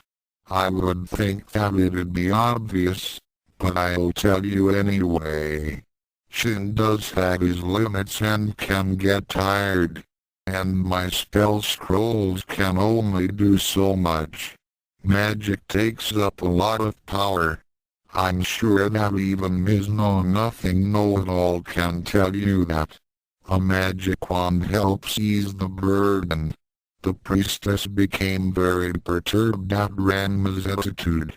He just couldn't stop insulting her, though she had to admit that he was right. Magic did use up much of the caster's power and will. She herself could only perform a limited amount of healing magic before she became tired. And by the way, I didn't ask you come with me, Ranma reminded, then stopped suddenly as his sense of awareness alerted him that they were being watched. He tensed up a bit as he extended his perceptions outward. He smiled slightly as he recognized a certain presence, despite not having sensed it for over 5 years.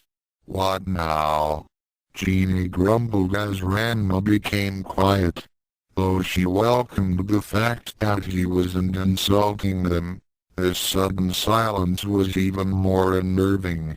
In her life as a warrior, she had learned that a lack of noise, often meant that trouble was just around the bend. The Rune Soldier assessed the level of danger, then decided that it was nothing to be worried about, at least not yet. He then motioned for the girls to follow as he led them deeper into the woods. "He knows I am here. He's changed a lot since I last saw him. Humans grow up so fast." Celestia thought from her hiding place in the branches of a nearby tree. She watched Ranma's party continue on their way toward her village and began to suspect the reason why they were heading there. She had not seen Ranma with his magic wand. Now was not a good time. Currently, her people were in a very grave crisis. She had been sent out to scout for the raiding bands of trolls that had been frequenting the areas lately. More importantly, one of the treasures of her people had been stolen and they had been desperately searching for it. The village elders, including her father, were very suspicious of outsiders and the presence of humans would only make things worse. She decided to leave the humans alone as she went off to find the trolls. A day ago, one of them had stolen a sacred relic, one that was vital to the protection of the village. If it was not returned before the other trolls attacked, then all would be lost. Later, Ranma's danger senses perked up again when he detected a disturbance some several meters away. He reacted. "Ranma, where are you going?" Melissa called out as he suddenly broke away from the group and headed off in another direction. Since Ranma was their only guide to get back to Ophan, the girls had no choice but to follow him. Ranma came to a clearing that was near a deep ravine, and saw a group of grotesque and vile beings. One of them was carrying a small box. However, the trolls were not happy to see him as they came at him with huge war clubs, axes and other crude weaponry. The martial arts mage burst into action and made his battle staff appear in his hand.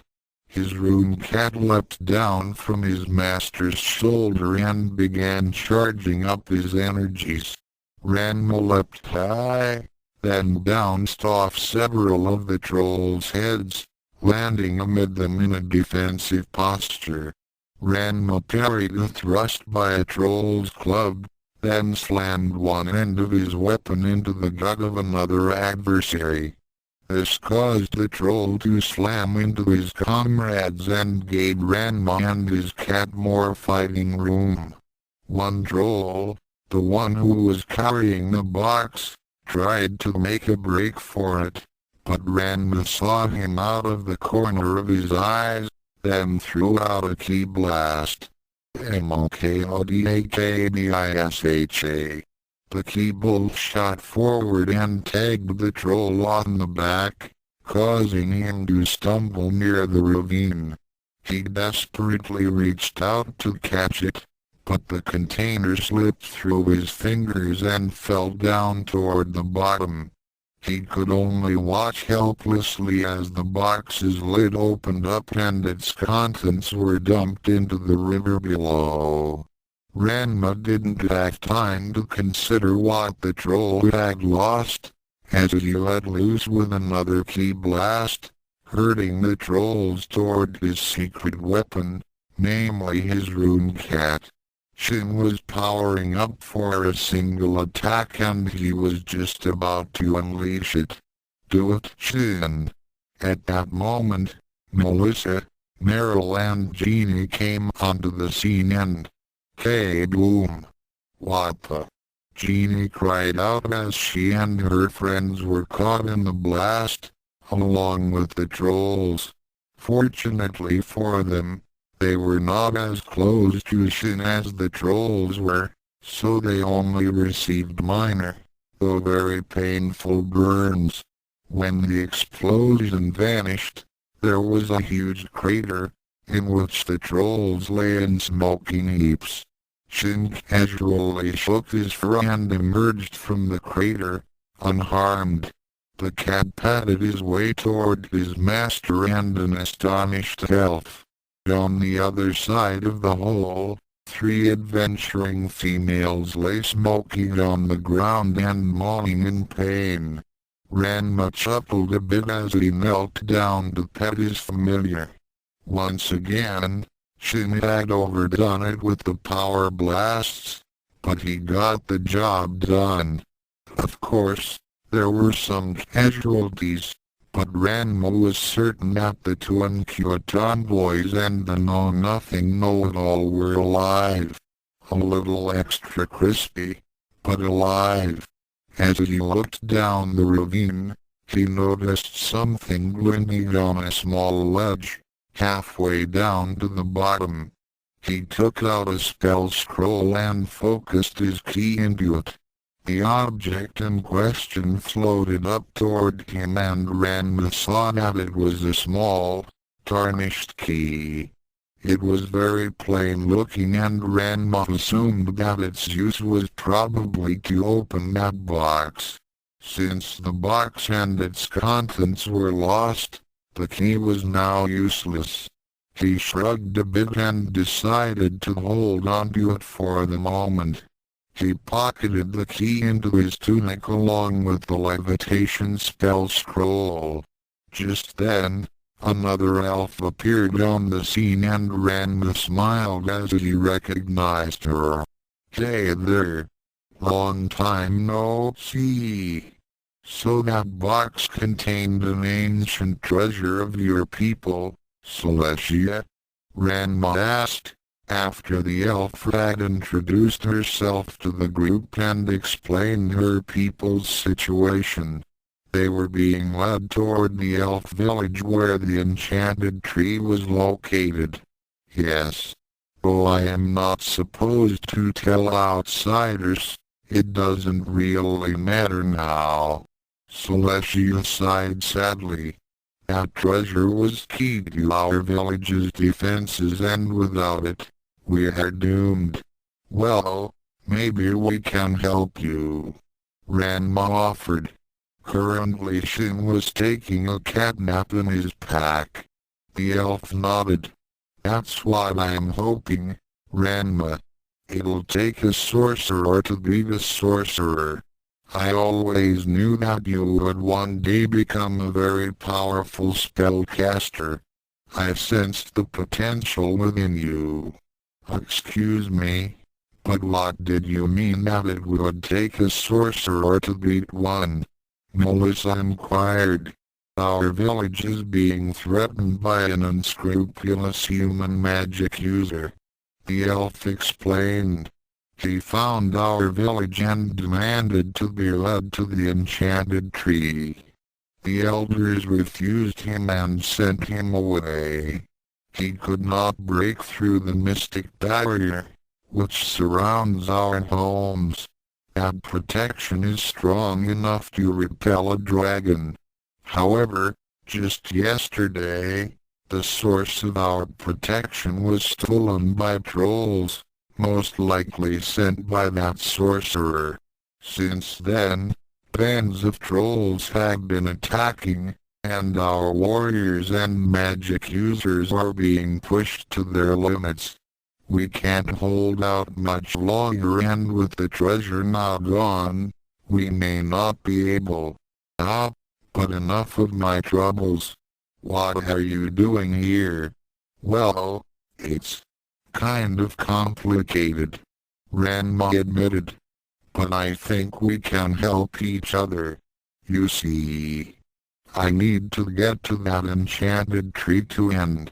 He stopped suddenly as he sensed the presence of others.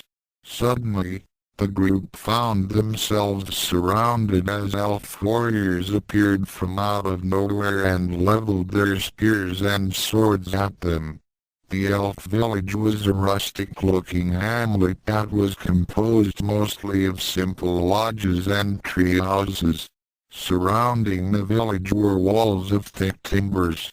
In the center of the rural community was the enchanted tree, which was surrounded by a very imposing stone wall, and guarded by dozens of guards. Near the town square, a group of elves were hotly debating the fate of their human captives. Celestia, you have broken our laws by bringing these humans here. The elf elder chided as he and the village council spoke with his disobedient daughter. Nearby, stripped of their weapons and supplies, Ranma and his group languished in a cage, awaiting their fate, which was of course, execution. But father, these people have offered to help us against the sorcerer, and one human sorcerer wasn't enough trouble that you had to bring in another. Inside their cage, Genie and the girls continued to glare at their male member of their group. Why is it that every time he was around, they always ended up in these situations? As soon as the elves heard that Ranma was a sorcerer, they immediately threw them into this prison and called for the executioner. This is all your fault, Genie growled. Meryl agreed. Why do we have to be executed along with you? Nearby, Melissa was wringing her hands and continued to mumble to herself. This is against my will. This is against my will. She had thought that Ranma's offer to help these people might be the beginning to becoming the hero that she wanted. However, their impending execution caused that faint hope to be dashed. She desperately prayed to Miley. Surely a devoted servant, such as herself, did not deserve to meet her end in this way. Ranma, however, ignored his companions as he continued to listen in on the elf council. At the same time, he looked toward his pack, which was lying in a pile nearby, along with Genie's sword, Meryl's daggers and thievery tools and Melissa's enchanted hammer. He nodded as he saw the top flap of his pack stir. A certain familiar had awakened from his catnap. As soon as Shin poked his head out, he immediately saw his master inside a cage. He was about to go free him, when the martial arts mage shook his head and held up an index finger to his mouth, indicating to him to keep quiet for the moment. Then Ranma went back to listening to the elf council.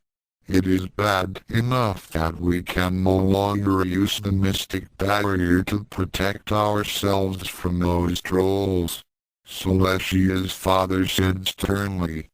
But now you endanger our lives even further by bringing in another human magic user, who's probably after our enchanted tree. Well, actually, yes, that's pretty much what I want. The elves turned their attention to Ranma after he had voiced out his intentions. The looks that nearly all of them gave to him were not at all encouraging. Ranma gave them all a whimsical smile, while behind him, Melissa, Genie and Meryl were in a state of shock. They were in enough trouble as it is. Ranma's statement could very well seal their doom. So, you admit that you intend to rob us of our most prized possession. It figures that you can't trust a human. Celestia's father was seeing red now as he was on the verge to order an immediate execution of the prisoners. Well, I wasn't intending on stealing anything, Not that I couldn't have done it. Ranma pointed out. Heck, if I wanted to steal a branch from your tree, I would have done it a long time ago and you wouldn't have been able to stop me. One of the other elders said, You are in an enchanted cage, with the most powerful locking spells and the strongest steel. There is no possible way you could get out. Oh, I wouldn't say that. I could get out of here, no problem. But that's not the point. The martial arts mage stated as he gave the prison a once-over. Now, I couldn't help but hear about your troubles with the mystic barrier, these trolls and that sorcerer, and I'm pretty sure I could help you, if you'll let me. I think I might be able to solve your problem and mine. Fa. As if we'd ever accept help from a human. Celestia's father snorted. At that moment, the village alarms went off, and the inhabitants began scrambling to their battle stations. Outside the walls of the village, hordes of trolls began their assault, pounding against the front gates. Elf warriors took up their positions on top of the walls and began raining arrows and hot oil on their attackers.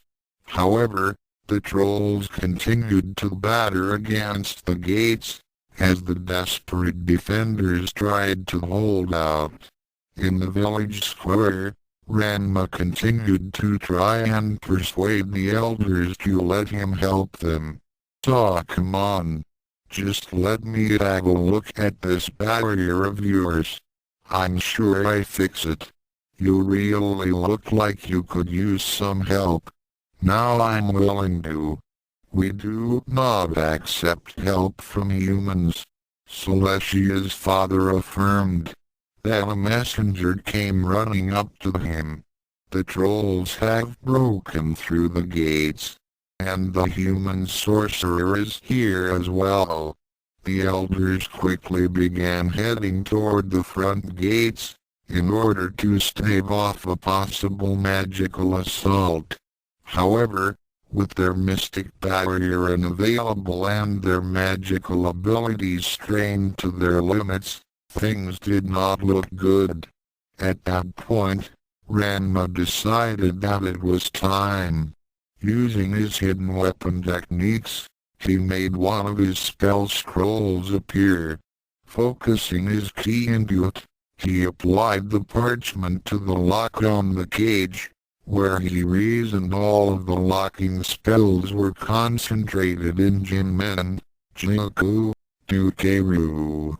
With a pop, the piece of paper exploded in a small burst of flame, then disappeared in a wisp of ashes. The door swung open after the lock disintegrated. Melissa, Meryl and Jeannie stared in disbelief at the ease in which Ranma had freed them. Then the warrior woman shouted out in anger. Why didn't you do that before? We were going to be executed. Ranma shrugged as he went over to his pack and reached into it. He took out his battle staff and motioned for Shin to follow him. The girls had no choice but to pick up their weapons and follow him. The elves found themselves being pushed back as the trolls came in wave after wave. Even with the help of their elders, the pointy-eared inhabitants of the village found themselves being slowly overwhelmed. In the rear of the troll forces, their sorcerer leader laughed as he threw out magical attacks to cause the elf defenders to scatter. It wouldn't be long before the enchanted tree was his.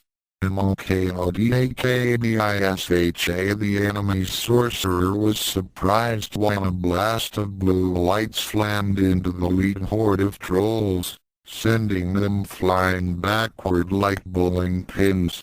Then a lone figure appeared in their midst and began taking down the subhuman army.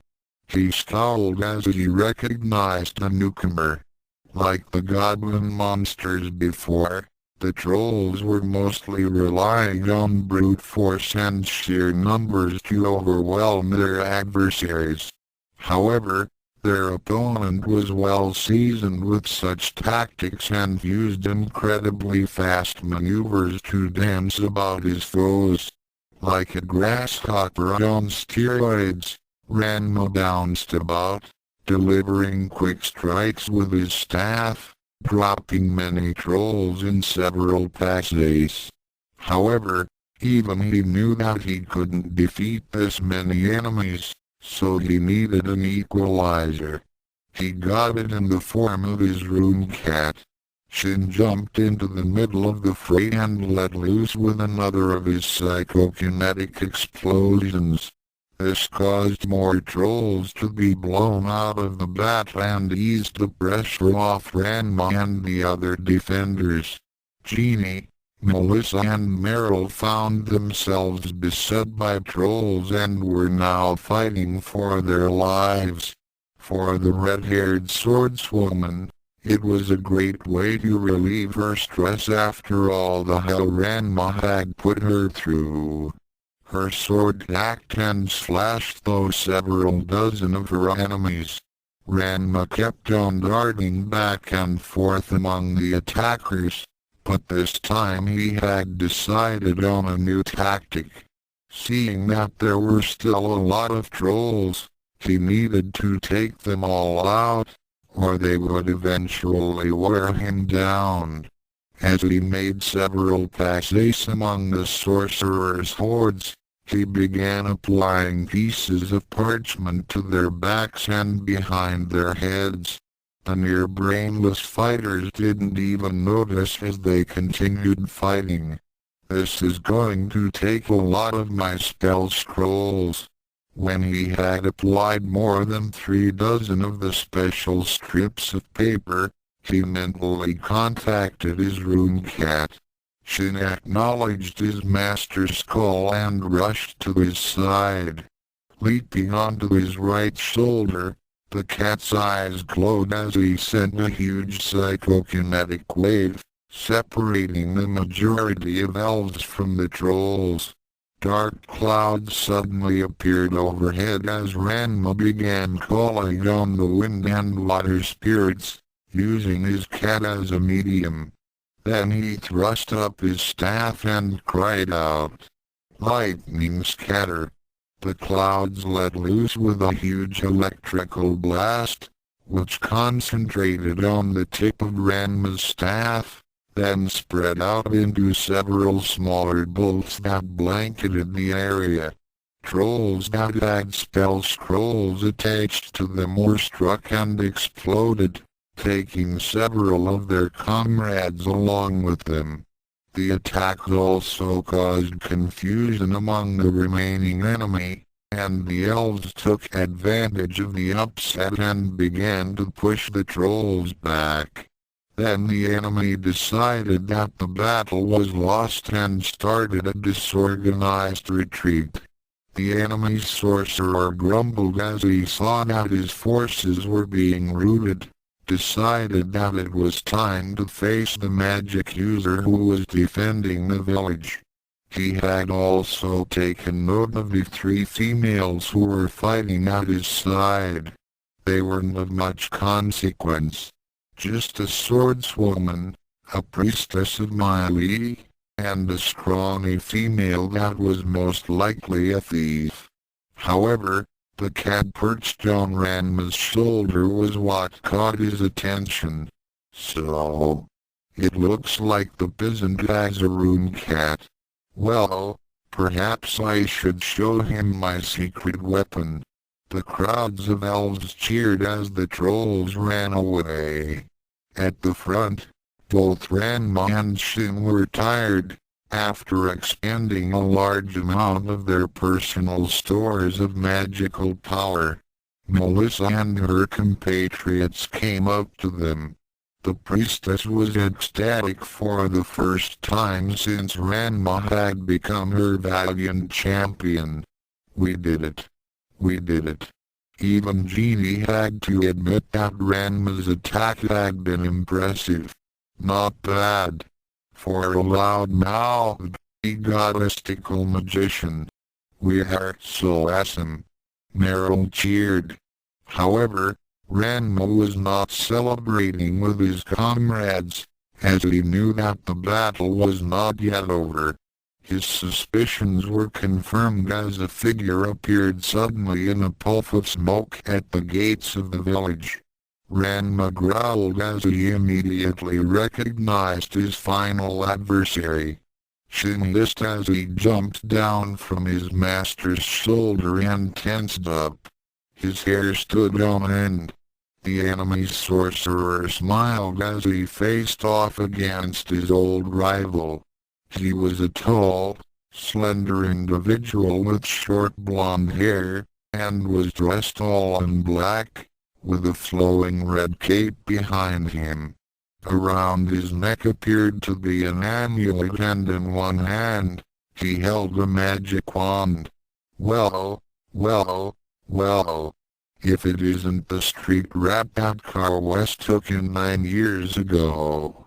I didn't expect to see you again after you left the Ophun Academy. Kyle sneered.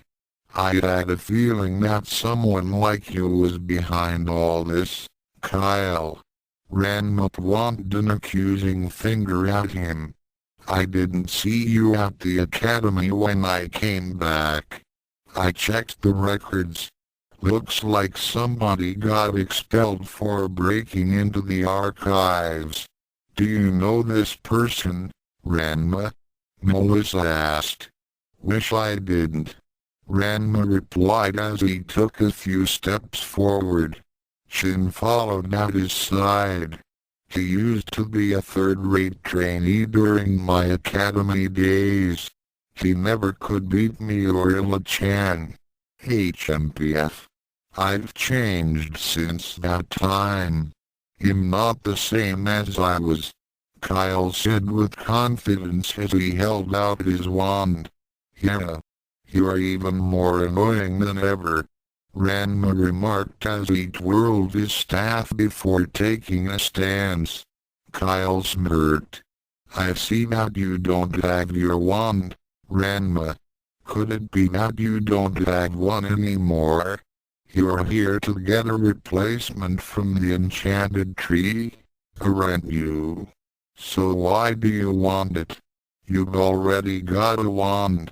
Yes, but it can only do so much.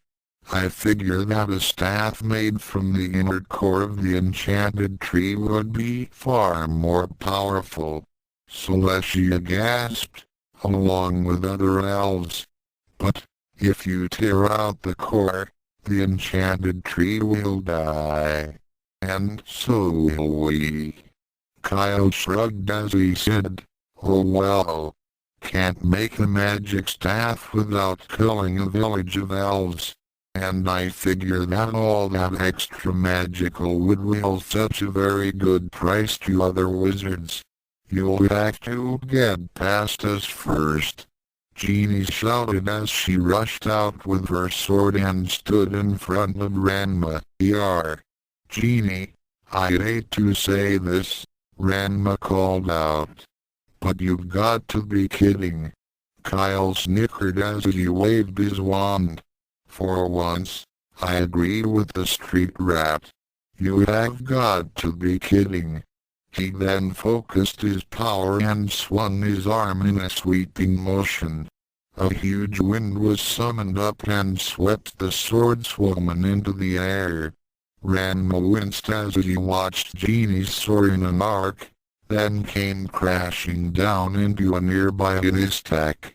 She groaned from the impact and seemed to be a little dazed, but unharmed. The martial artist and magician sighed and shook his head. Why is it that uncouth tomboys always want to learn things the hard way? He then faced off against his rival. Oh, that was real brave of you, Kyle. You know how I hate to see someone picking on the weak.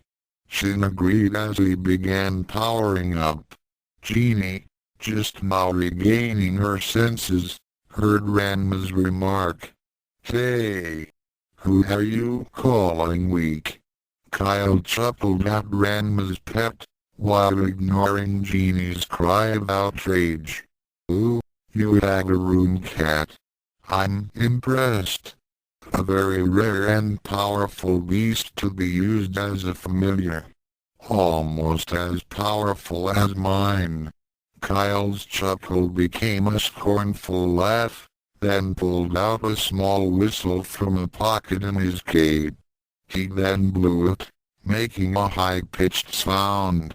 A moment later, a dark shadow appeared from the sky, then came down behind the sorcerer, kicking up huge gusts of wind and dust. The crowds of elves cried out and began backing away as a huge, black dragon came onto the scene and let off a monstrous roar. Ranma tensed up as he and Shin faced off against a beast of destruction. His rival laughed as he levitated himself to perch on top of the dragon's head. Curls of smoke came out of the monster's mouth, indicating that it was a fire breather. Well, how do you like my pet, Ranma? It cost me a lot to get this dragon under my control. His name is Drak and I had intended to use him as a backup if my trolls failed to conquer the village. He then addressed his monster. Drak, destroy everything here, except for the enchanted tree. He then pointed to Ranma. Start with him. Ranma knew that things were about to get hot as the dragon began taking a deep breath. He reached into his tunic for a spell scroll as he called out to the priestess. Melissa, get everyone out of here. Now. This time, Priestess Miley did not argue as she and her compatriots began shouting and urging the elves to take cover. The crowd started to scream and panic as they moved away from the battle. The dragon roared as it let loose with a fiery gout of flame, which would have reduced Ranma to a pile of ashes, if he had not defended himself with his spell scroll. The spell scroll unfolded itself and floated in front of its user. The flames struck against it and were deflected to the side, as if they were impacting against an invisible wall. Kyle chuckled again as he saw Ranma's pitiful attempt to hold off his pet. Well, it looked like the street rat actually learned some kind of defensive magic. It won't save you. My dragon's power cannot be beaten. Ranma gritted his teeth as he knew that Kyle was right. Already his spell scroll was starting to disintegrate under the heat of the dragon's breath. Shin was using his magic to strengthen it, but even he couldn't hold out against that kind of firepower for long. Shin, we'll have to use that spell. I know it's dangerous, but we don't got a choice. Hey, I don't want to use it either, but it's all we've got left. We have to distract it long enough to make it work. Get Kyle mad? Here, I won't have any problem with that. What about the dragon? Oh, I see. Okay, let's do it. Just as the spell scroll burned up and disappeared, both Ranma and his rune cat split up and ran to opposite sides, each avoiding the flames. Ranma leapt up toward Kyle and landed on the dragon's back. Running up its spine, He engaged his rival, while the beast thrashed about, trying to throw him off. "How dare you!" Kyle roared as he let loose with several fireballs at him. Ranma easily dodged the projectiles and slammed into him, knocking him off the head of the dragon. Both tumbled to the ground, leaving the dragon to carry out its master's last orders, which was to destroy the elf village. The inhabitants screamed in terror as their homes were set ablaze. On the ground, Shin let off an aura of power as he charged up all of his remaining stores of energy. His body became light and began to grow. Powerful, rippling muscles flexed as the rune cat underwent a startling transformation. The cat's teeth became sharper and his 4 canines elongated to become wicked-looking fangs. More rune symbols appeared on his shoulders, flanks and legs. When the transformation was finished, Shin had become a 600-pound, saber-toothed feline. Kyle cried out as he continued to battle his greatest enemy. Ranma danced around another barrage of fireballs, while retaliating with quick strikes with his staff. In a spiral. "You're no better than the last time we fought, Kyle. You're still a third-rate magic user, who's only good for entertaining at kids' parties. I'll kill you." "You mean, you'll try, and fail as always." Kyle's rage began to boil even faster as Ranma continued to mock him.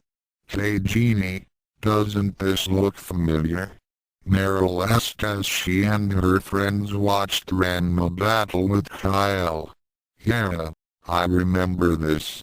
Ranma pulled this same stunt on us." Genie replied. "What are you talking about?"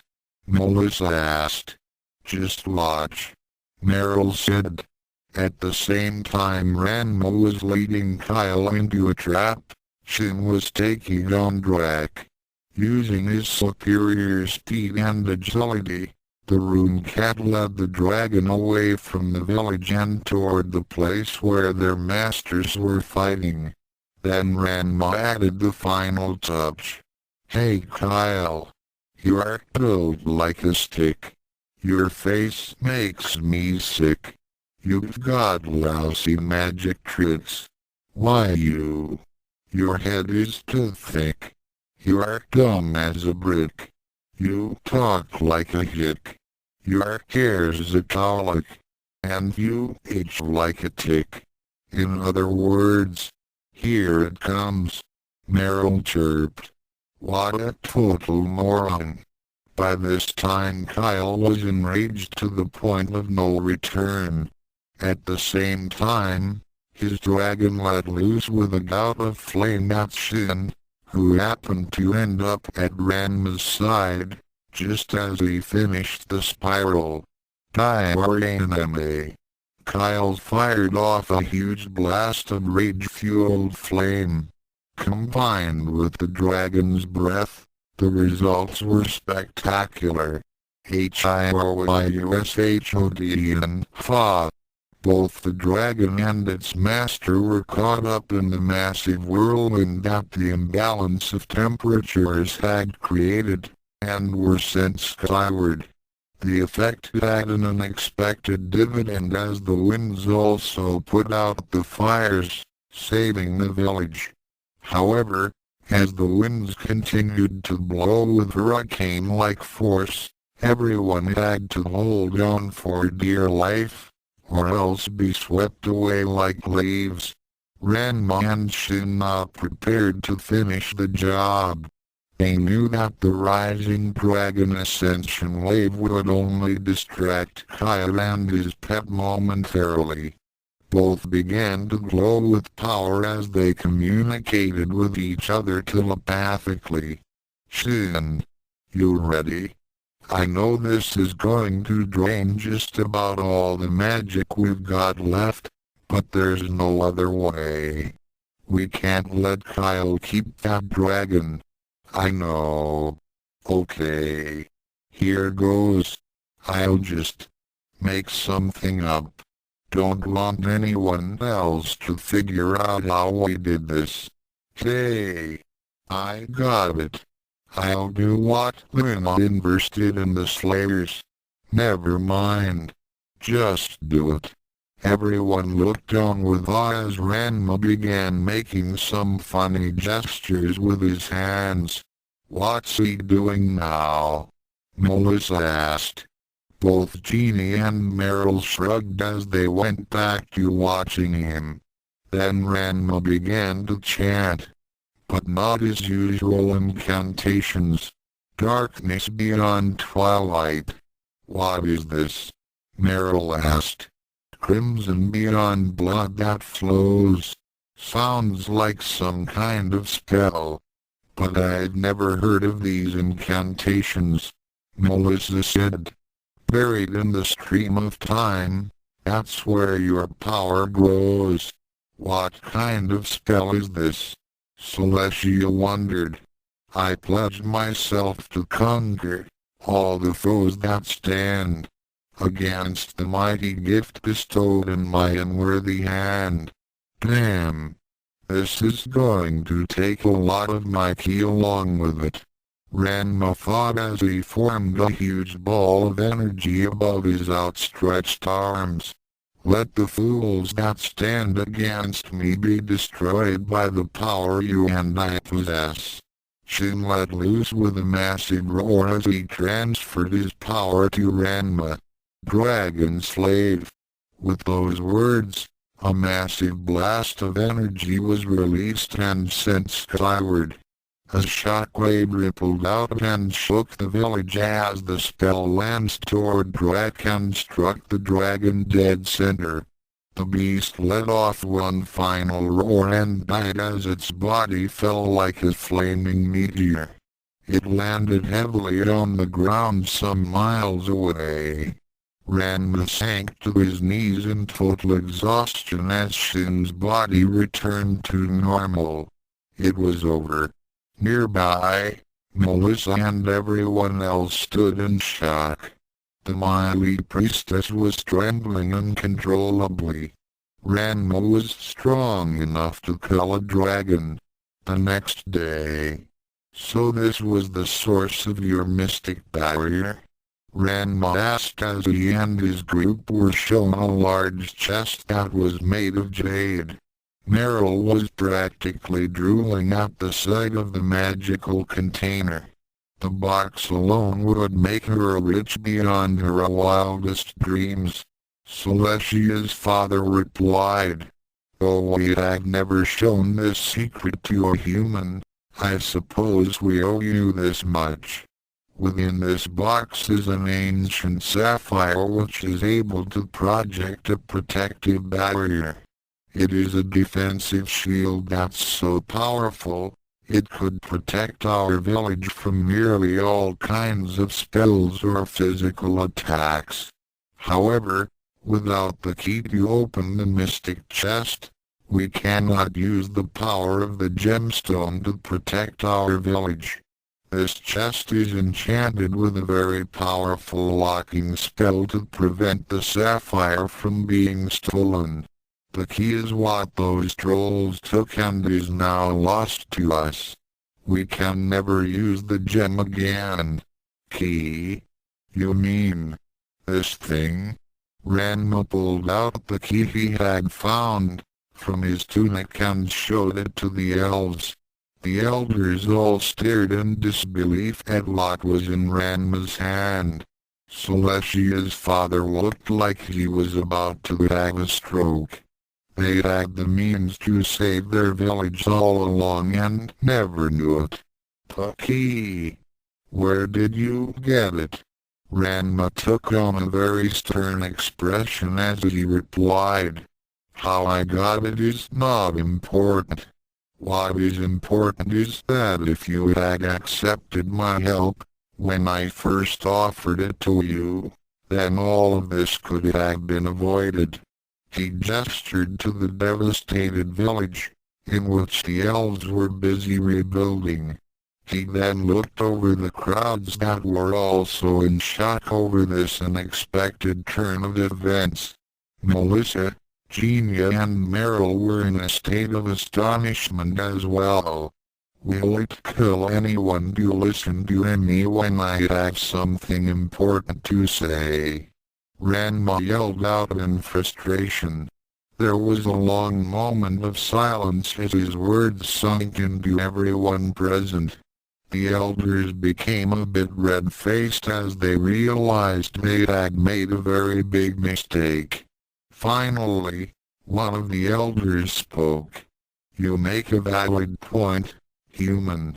Celestia's father began. "This human has a name, and it's Ranma," the Rune Soldier stated firmly with some irritation. The elder sighed and nodded as he reached out for the key. "Perhaps we were a bit hasty, Ranma. Now then, we'll take our key and—" Ranma pulled his hand back out of his reach. "Not so fast, Gramps. You could have gotten this key back for free, if you had simply shown some courtesy and not judged me, simply because I'm human. I think a little object lesson is in order, so here's the deal. My group and I get safe passage out of your village and one branch from your enchanted tree, in exchange for your key. Why you?"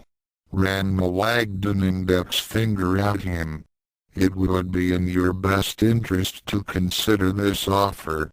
Remember, I just destroyed a dragon and saved all of your lives, even though you were planning to execute me, the know-nothing know-it-all and the two uncut tomboys." Both Meryl and Jeannie were about to shout in outrage, but Melissa quickly stopped them. Though she didn't like the insults either, she knew that now was not the time. They could always pound on Ranma later. There was a very long silence between the elders and Ranma and no one dared to speak. Finally, Celestia's father broke the silence. "Once again, you make a valid point. We do owe you much. I'd say that free passage out of here and one small branch of enchanted wood would be payment enough. We do not give up any branch of our enchanted tree easily. You drive a hard bargain, Ranma. Take or leave it." He held up the key. The elders all looked at each other for a moment before nodding in unison. Finally Celestia's father nodded as well. Though the elf elders were still in a bit of a snit, Ranma's group were cheered by the crowds of elves as they were led by Celestia toward the edge of the village. Just about everyone were calling out a certain Rune Soldier's name. "Our enemy! Our enemy! Our enemy! Our enemy! Our enemy! Our enemy!" Melissa found the ovation to be elating, as she saw the cheering crowds when her champion walked by victorious. This was what a true hero should be. Perhaps, having Ranma as her hero was not so bad. However, her elation was short-lived as reality sunk in. Her valiant champion's deeds would never be revealed to the outside world, and it was most likely the elves would never tell of how a human had saved them. It was so unfair. He had done a feat of unparalleled heroism and no one will ever know. Outside of the elf village. "Well, this is where we part company, Ranma. It was good to see you again," Celestia said, then added, I know that the Council of Elders are still ungrateful, but I think deep down, even they appreciated what you had done. I didn't come here for gratitude, Celestia. I just came here for a piece of wood. Ranma twirled the branch in his hand before making it disappear with his hidden weapons technique. He would carve out his new wand when he got back to Ophan. On his shoulder, Shin meowed. Take care of yourself, Celestia. Celestia nodded as she levitated into the branches of a nearby tree and disappeared from sight. Ranma stretched out his arms and yawned. Well, that's that. Come on, gang. We got us a long walk back to Ophan. Don't worry though. I recognize this area. Keep one east towards the row of bushes. Ophan is about 1 day's walk from here. Then he plunged toward a path that headed north. Of course, we're going to have to take this route. It'll cost us an extra day, but all three girls cried out, while giving him angry glares. Is something wrong? Ranma asked innocently. Is something wrong? Genie repeated incredulously. After all the hell you put through, you've got some nerve to ask us that. I don't follow. You had us lose our dinner, constantly insult us, had us blown up and almost had us executed. Genie raged. And on top of that, we didn't get any treasure. We're as broke as ever. Meryl added. You must think we're crazy to spend more time with you than we have to. Can't you just use that rune cat to teleport us back to Ophan? Melissa asked. She didn't like the prospect of having to walk with him either. You told us that Shin could transport us to places he's already been to. Yeah, he would if he could. Ranma admitted. But he can't, so he won't. Well, that last spell we used to destroy that dragon drained nearly all of his magical reserves. And mine. But you don't need to know that. It'll take him at least 3 days before he's able to teleport. And by that time, I should be back up to snuff as well. I guess you're going to be stuck with me for a little while longer. You lucky girls. 3 days. The girls all cried out. Then Genie decided that enough was enough. She began stomping away toward the hedges and Ophan. Meryl and Melissa followed. Hey, where are you going? Ranma called out as he watched the three. Back to Ophan and far away from you. Genie shouted back. If the city is east from here, then we're going this way. Yeah, Ophan is in that direction. But if I were you, I'd follow that path. He plunged to the route he had planned to take. Well, it's a good thing that we're not you. Meryl shouted back. Having a poor screwed lout such as you as my hero is against my will. Melissa agreed. Ranma sighed as things seemed to be back to normal.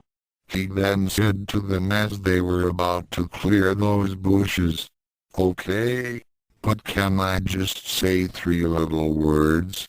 All 3 said angrily. Watch your step. Off. O-W. Yow. O-W. O-W. O-W. O-W.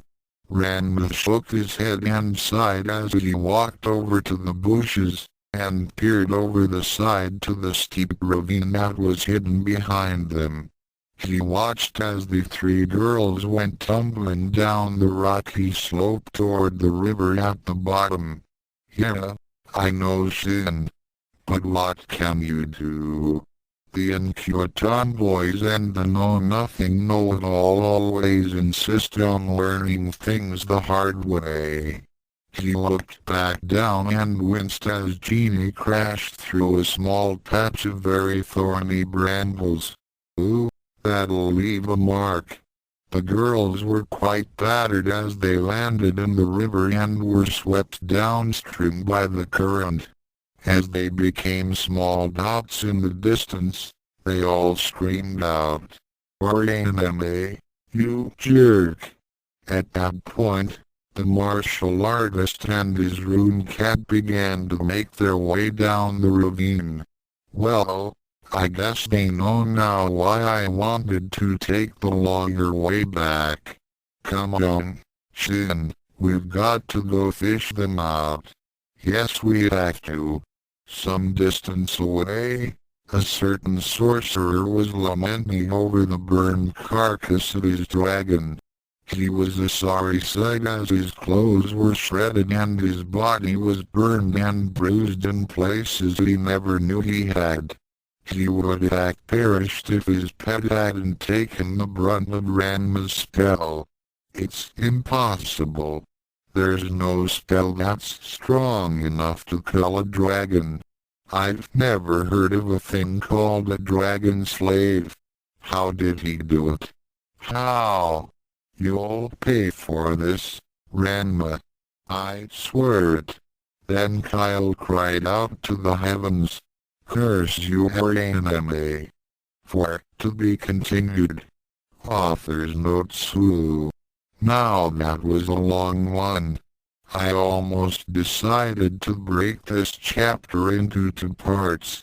In any case, like Beast Within, Rune Soldier Ranma has gained enough feedback to become a full-blown project, but like BW, another of my other projects must be put on indefinite hold. Sorry, Way of the Force. As for your questions about Ranma's Dragon Slave, it's not really Lama Inverse's spell, since there's no Shabrinik due to call on. Ranma ad-lib to throw anyone off who tries to learn it. Unlike Lama Inverse, casting this spell is very draining for Ranma and his rune cat, and they can't cast anything else for several days. Lama Inverse can do it repeatedly.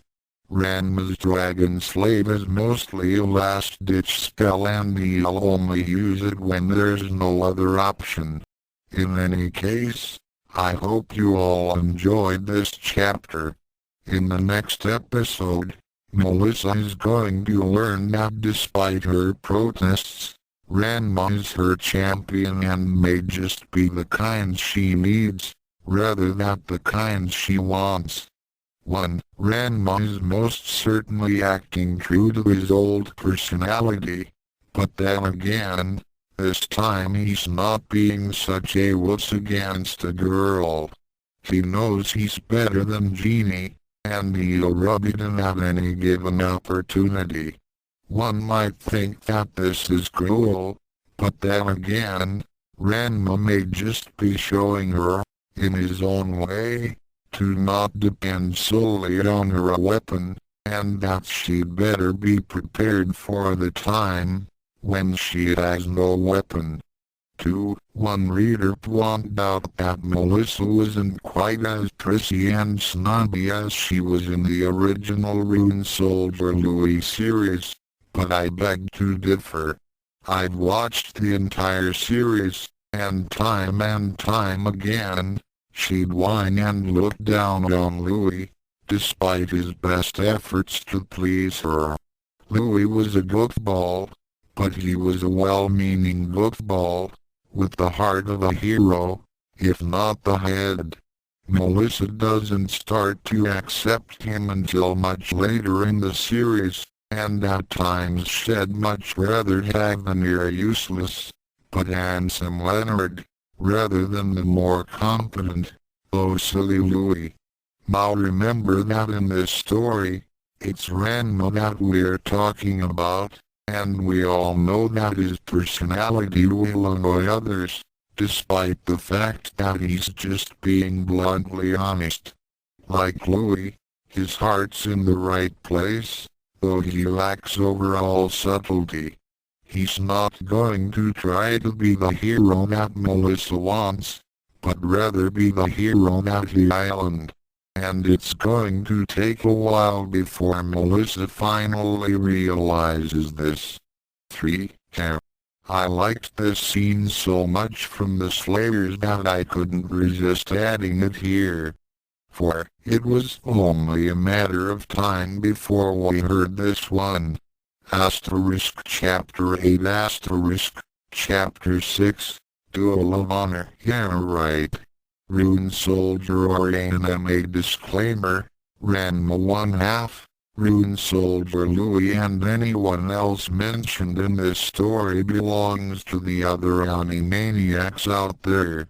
Thoughts Chapter 6 Duel of Honor. Yeah right. The Laughing Swan. Well, that just about does it. Ranma commented as he finished the final touches on his new magic wand.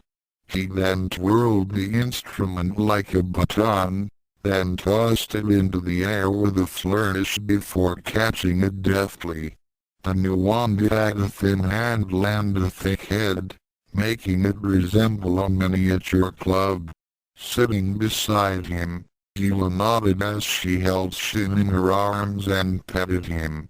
The rune cat purred contentedly as he nuzzled against the sorceress. It had been 2 weeks since their hair-raising adventure with the elves. As expected, those 3 girls took the first opportunity to abandon Ranma as soon as they got back to Ofun. Of course, they were ungrateful for all that he and his master had done for them. Maybe they should have let them drown in that river. Shin yawned as he listened to Ilo and Ranma. You did a really good job, Ranma. Gila commented as she looked over his handiwork. This wand looks even better than the ones at the academy. Say, what are these? She pointed to some strange-looking markings engraved into the side of the wand's head. Oh, those are the new protection inscriptions I added.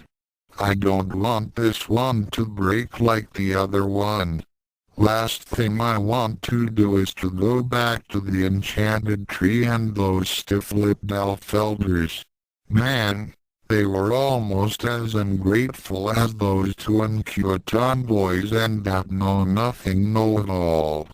I don't know why you even tolerate them, considering how they treat you.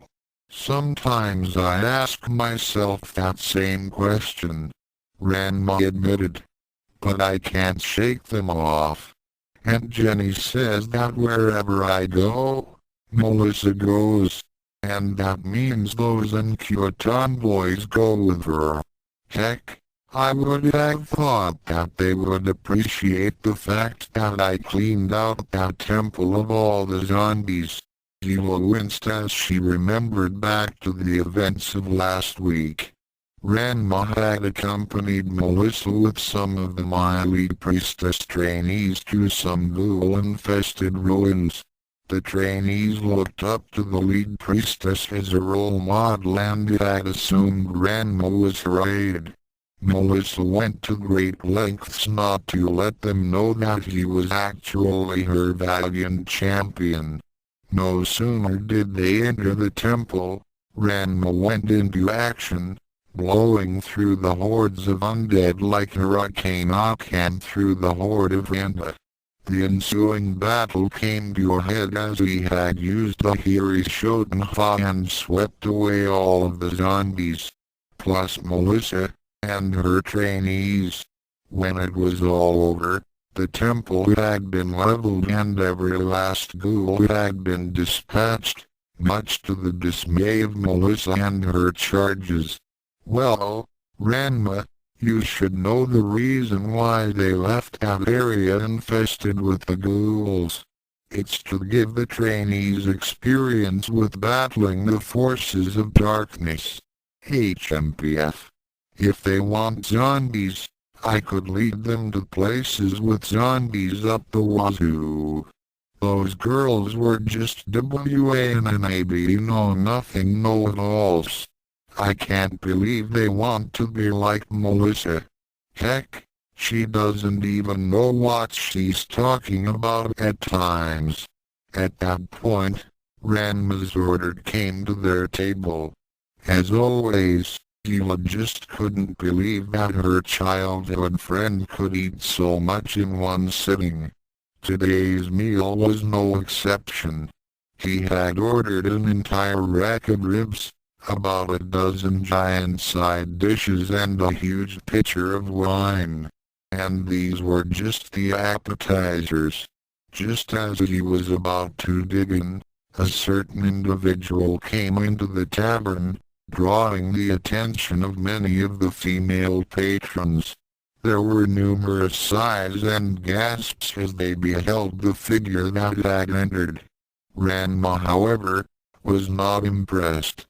A pretty package was nothing without true substance, and he could tell that this joker was just wrapped and ribbon around an empty box.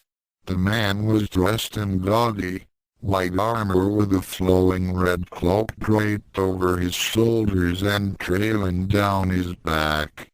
He had long, blonde hair that was obviously well groomed, and Ranma suspected that he spent most of his time in a hair salon. He had the classical good looks, which reminded the martial artist of a certain blue blonder.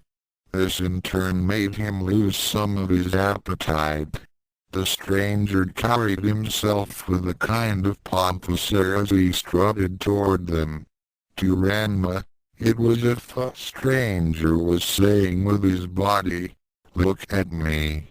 I'm God's gift to women. Don't hate me because I'm beautiful." That type always gave Ranma a bad case of indigestion, just as Kuno did in his old life.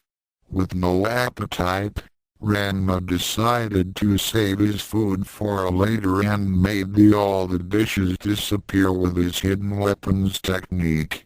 Just then, the newcomer came up to them and spoke. "By your clothes, I can see that you are a couple of sorcerers. Figure all that by yourself." Ranma said quietly in an unpleasant voice. "This place is the nearest pub to the Magic Academy, so of course there are going to be lots of sorcerers here." Something about that guy's poetic voice really disgusted him.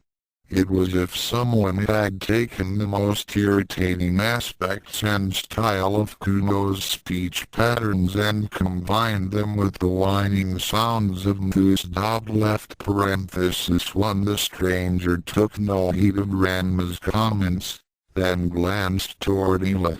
He gave her a flashy smile and said with unbelievable pomp and arrogance, "Ah, I can see by your expression that you are taken with this handsome knight of Ramworth, but I must say to you, not to fall in love with this valiant and glorious champion, for my heart belongs to another." He then gave a casual toss of his blonde locks. "It's all right, I'm used to such." Hila looked on in disbelief and confusion. Why would she want this useless peacock, when she could win the heart of someone like Ranma? Her gaze then centered on the elaborately decorated sword, hanging in the scabbard on his hip. Interesting.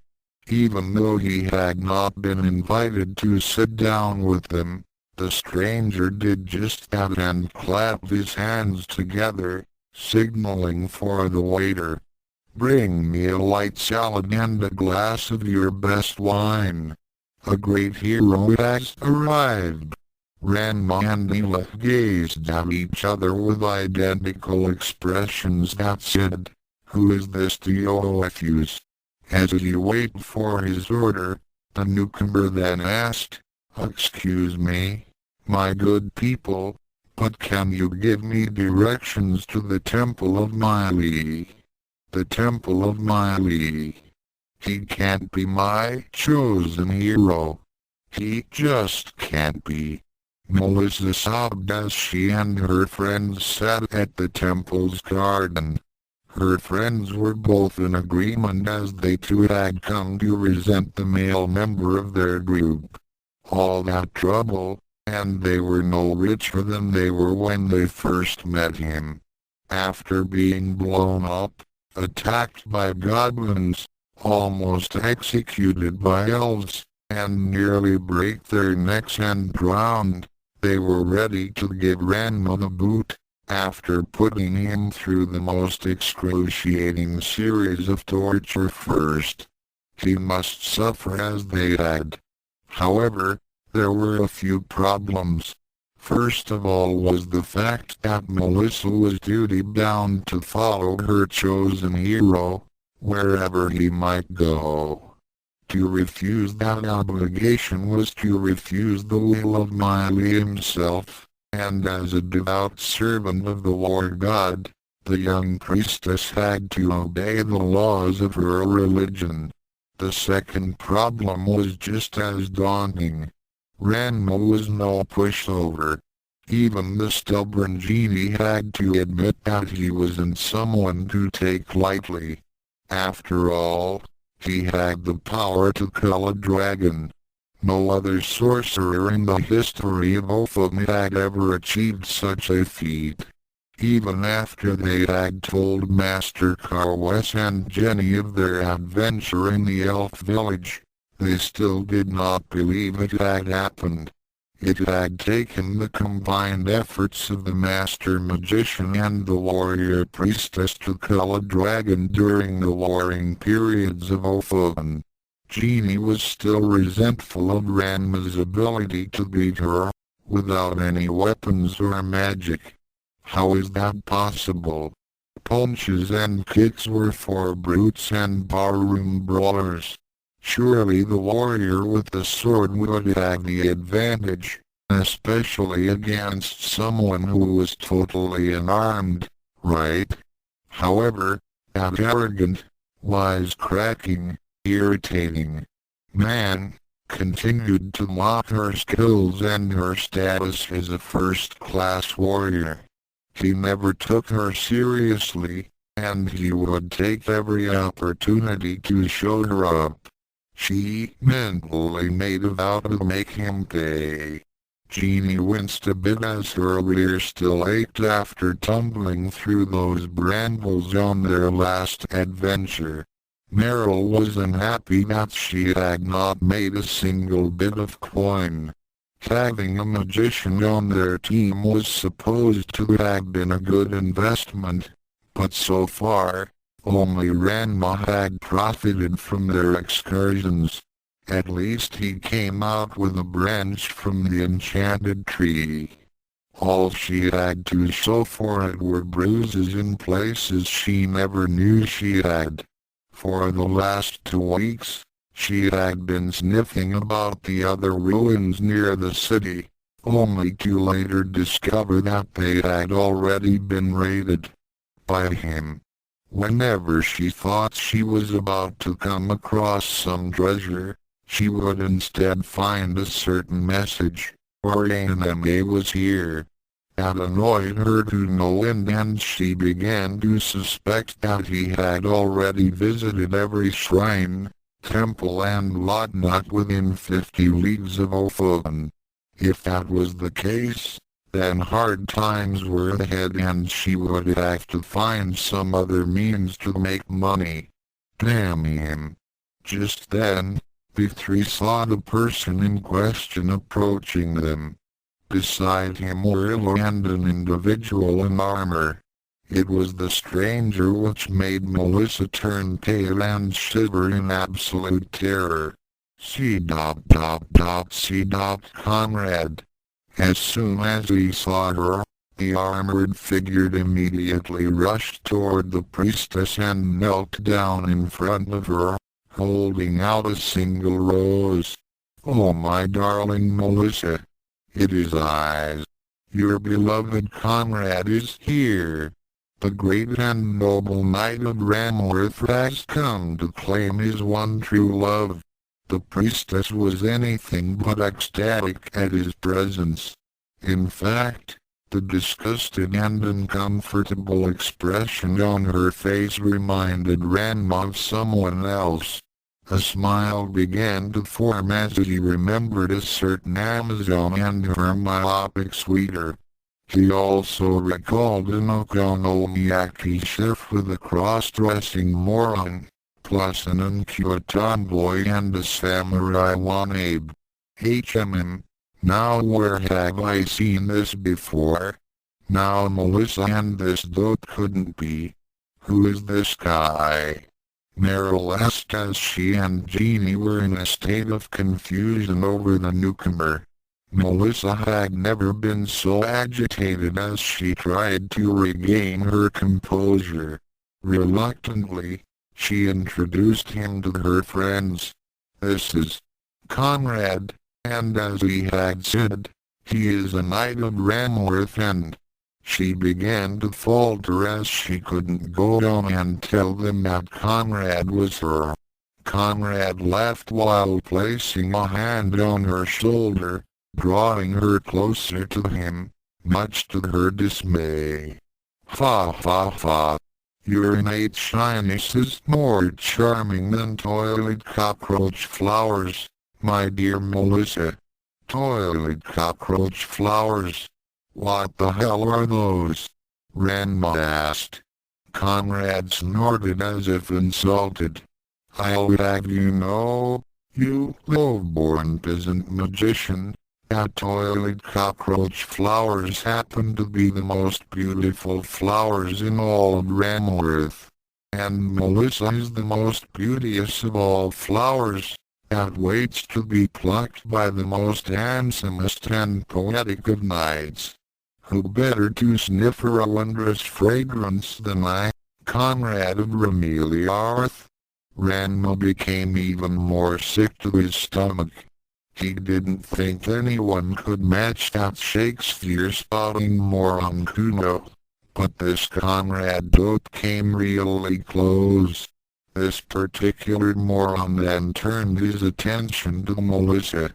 "Now Melissa, why don't you tell them who I really am?"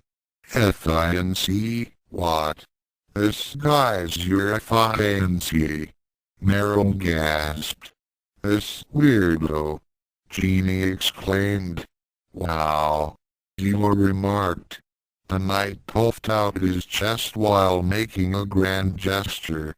"Yes. Melissa and I are engaged to be joined in the bonds of holy wedlock." "Is this for real?" Meryl asked. Melissa could only moan and groan as she nodded slightly and very reluctantly. At this point, Ranma began to snort and snicker at the sheer irony. Then he started to chuckle and chortle. Finally, he just let it all out.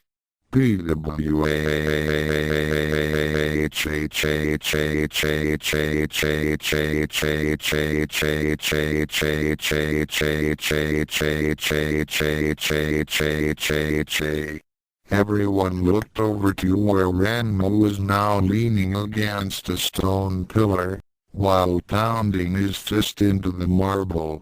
He continued to guffaw without restraint. On the ground at his feet, Shin was casually cleaning himself as he waited for his master to stop laughing, which was going to be a while. "Oh, man. Fa. This is rich. This is perfect. Absolutely perfect. Fa. Oh, boy. Fa. Man. Melissa, Lee must have one heck of a sense of humor. What fa fa fa fa fa fa fa. The priestess became extremely irritated at Ranma as he continued to laugh at her expense. She shouted out to him, "I fail to see what is so funny about this." Ranma paused in his laughter to face her, though he was still grinning like mad. "Then you don't get the joke." Then he went right back to his hysterics. "You think this is some big joke?" "Damn right I do. Fa fa fa fa fa fa fa fa fa fa fa fa. It's about time I got some yang to my yin. Fa fa fa fa fa. What are you talking about?" Ranma quieted down a bit to catch his breath, then gave Melissa a smug expression. "Think about it, Melissa. You've been whining and moaning about getting your so-called hero. Well, here he is. You're handsome, intelligent, knight in shiny armor. Well, he's handsome and he's in shiny armor. I can't say much about intelligence, but 2 out of 3 ain't bad, right? Fa h fa fa fa fa fa fa fa fa fa fa fa." Conrad, not knowing that he had just been insulted, took Ranma's mirth to be a compliment as he drew Melissa even closer. "Come, my dear Melissa, and let us return to Ranworth. We can be wed in the blue chateau, surrounded by trees, meadows, lakes and—" "No, we won't." This took Conrad by surprise as he had expected her to just leap into his arms. "But why not?" Jenny's disciple gave her sweeter a stern look and crossed her arms. "I had already refused you before, Conrad. I left my family and therefore, I had no obligation to my father,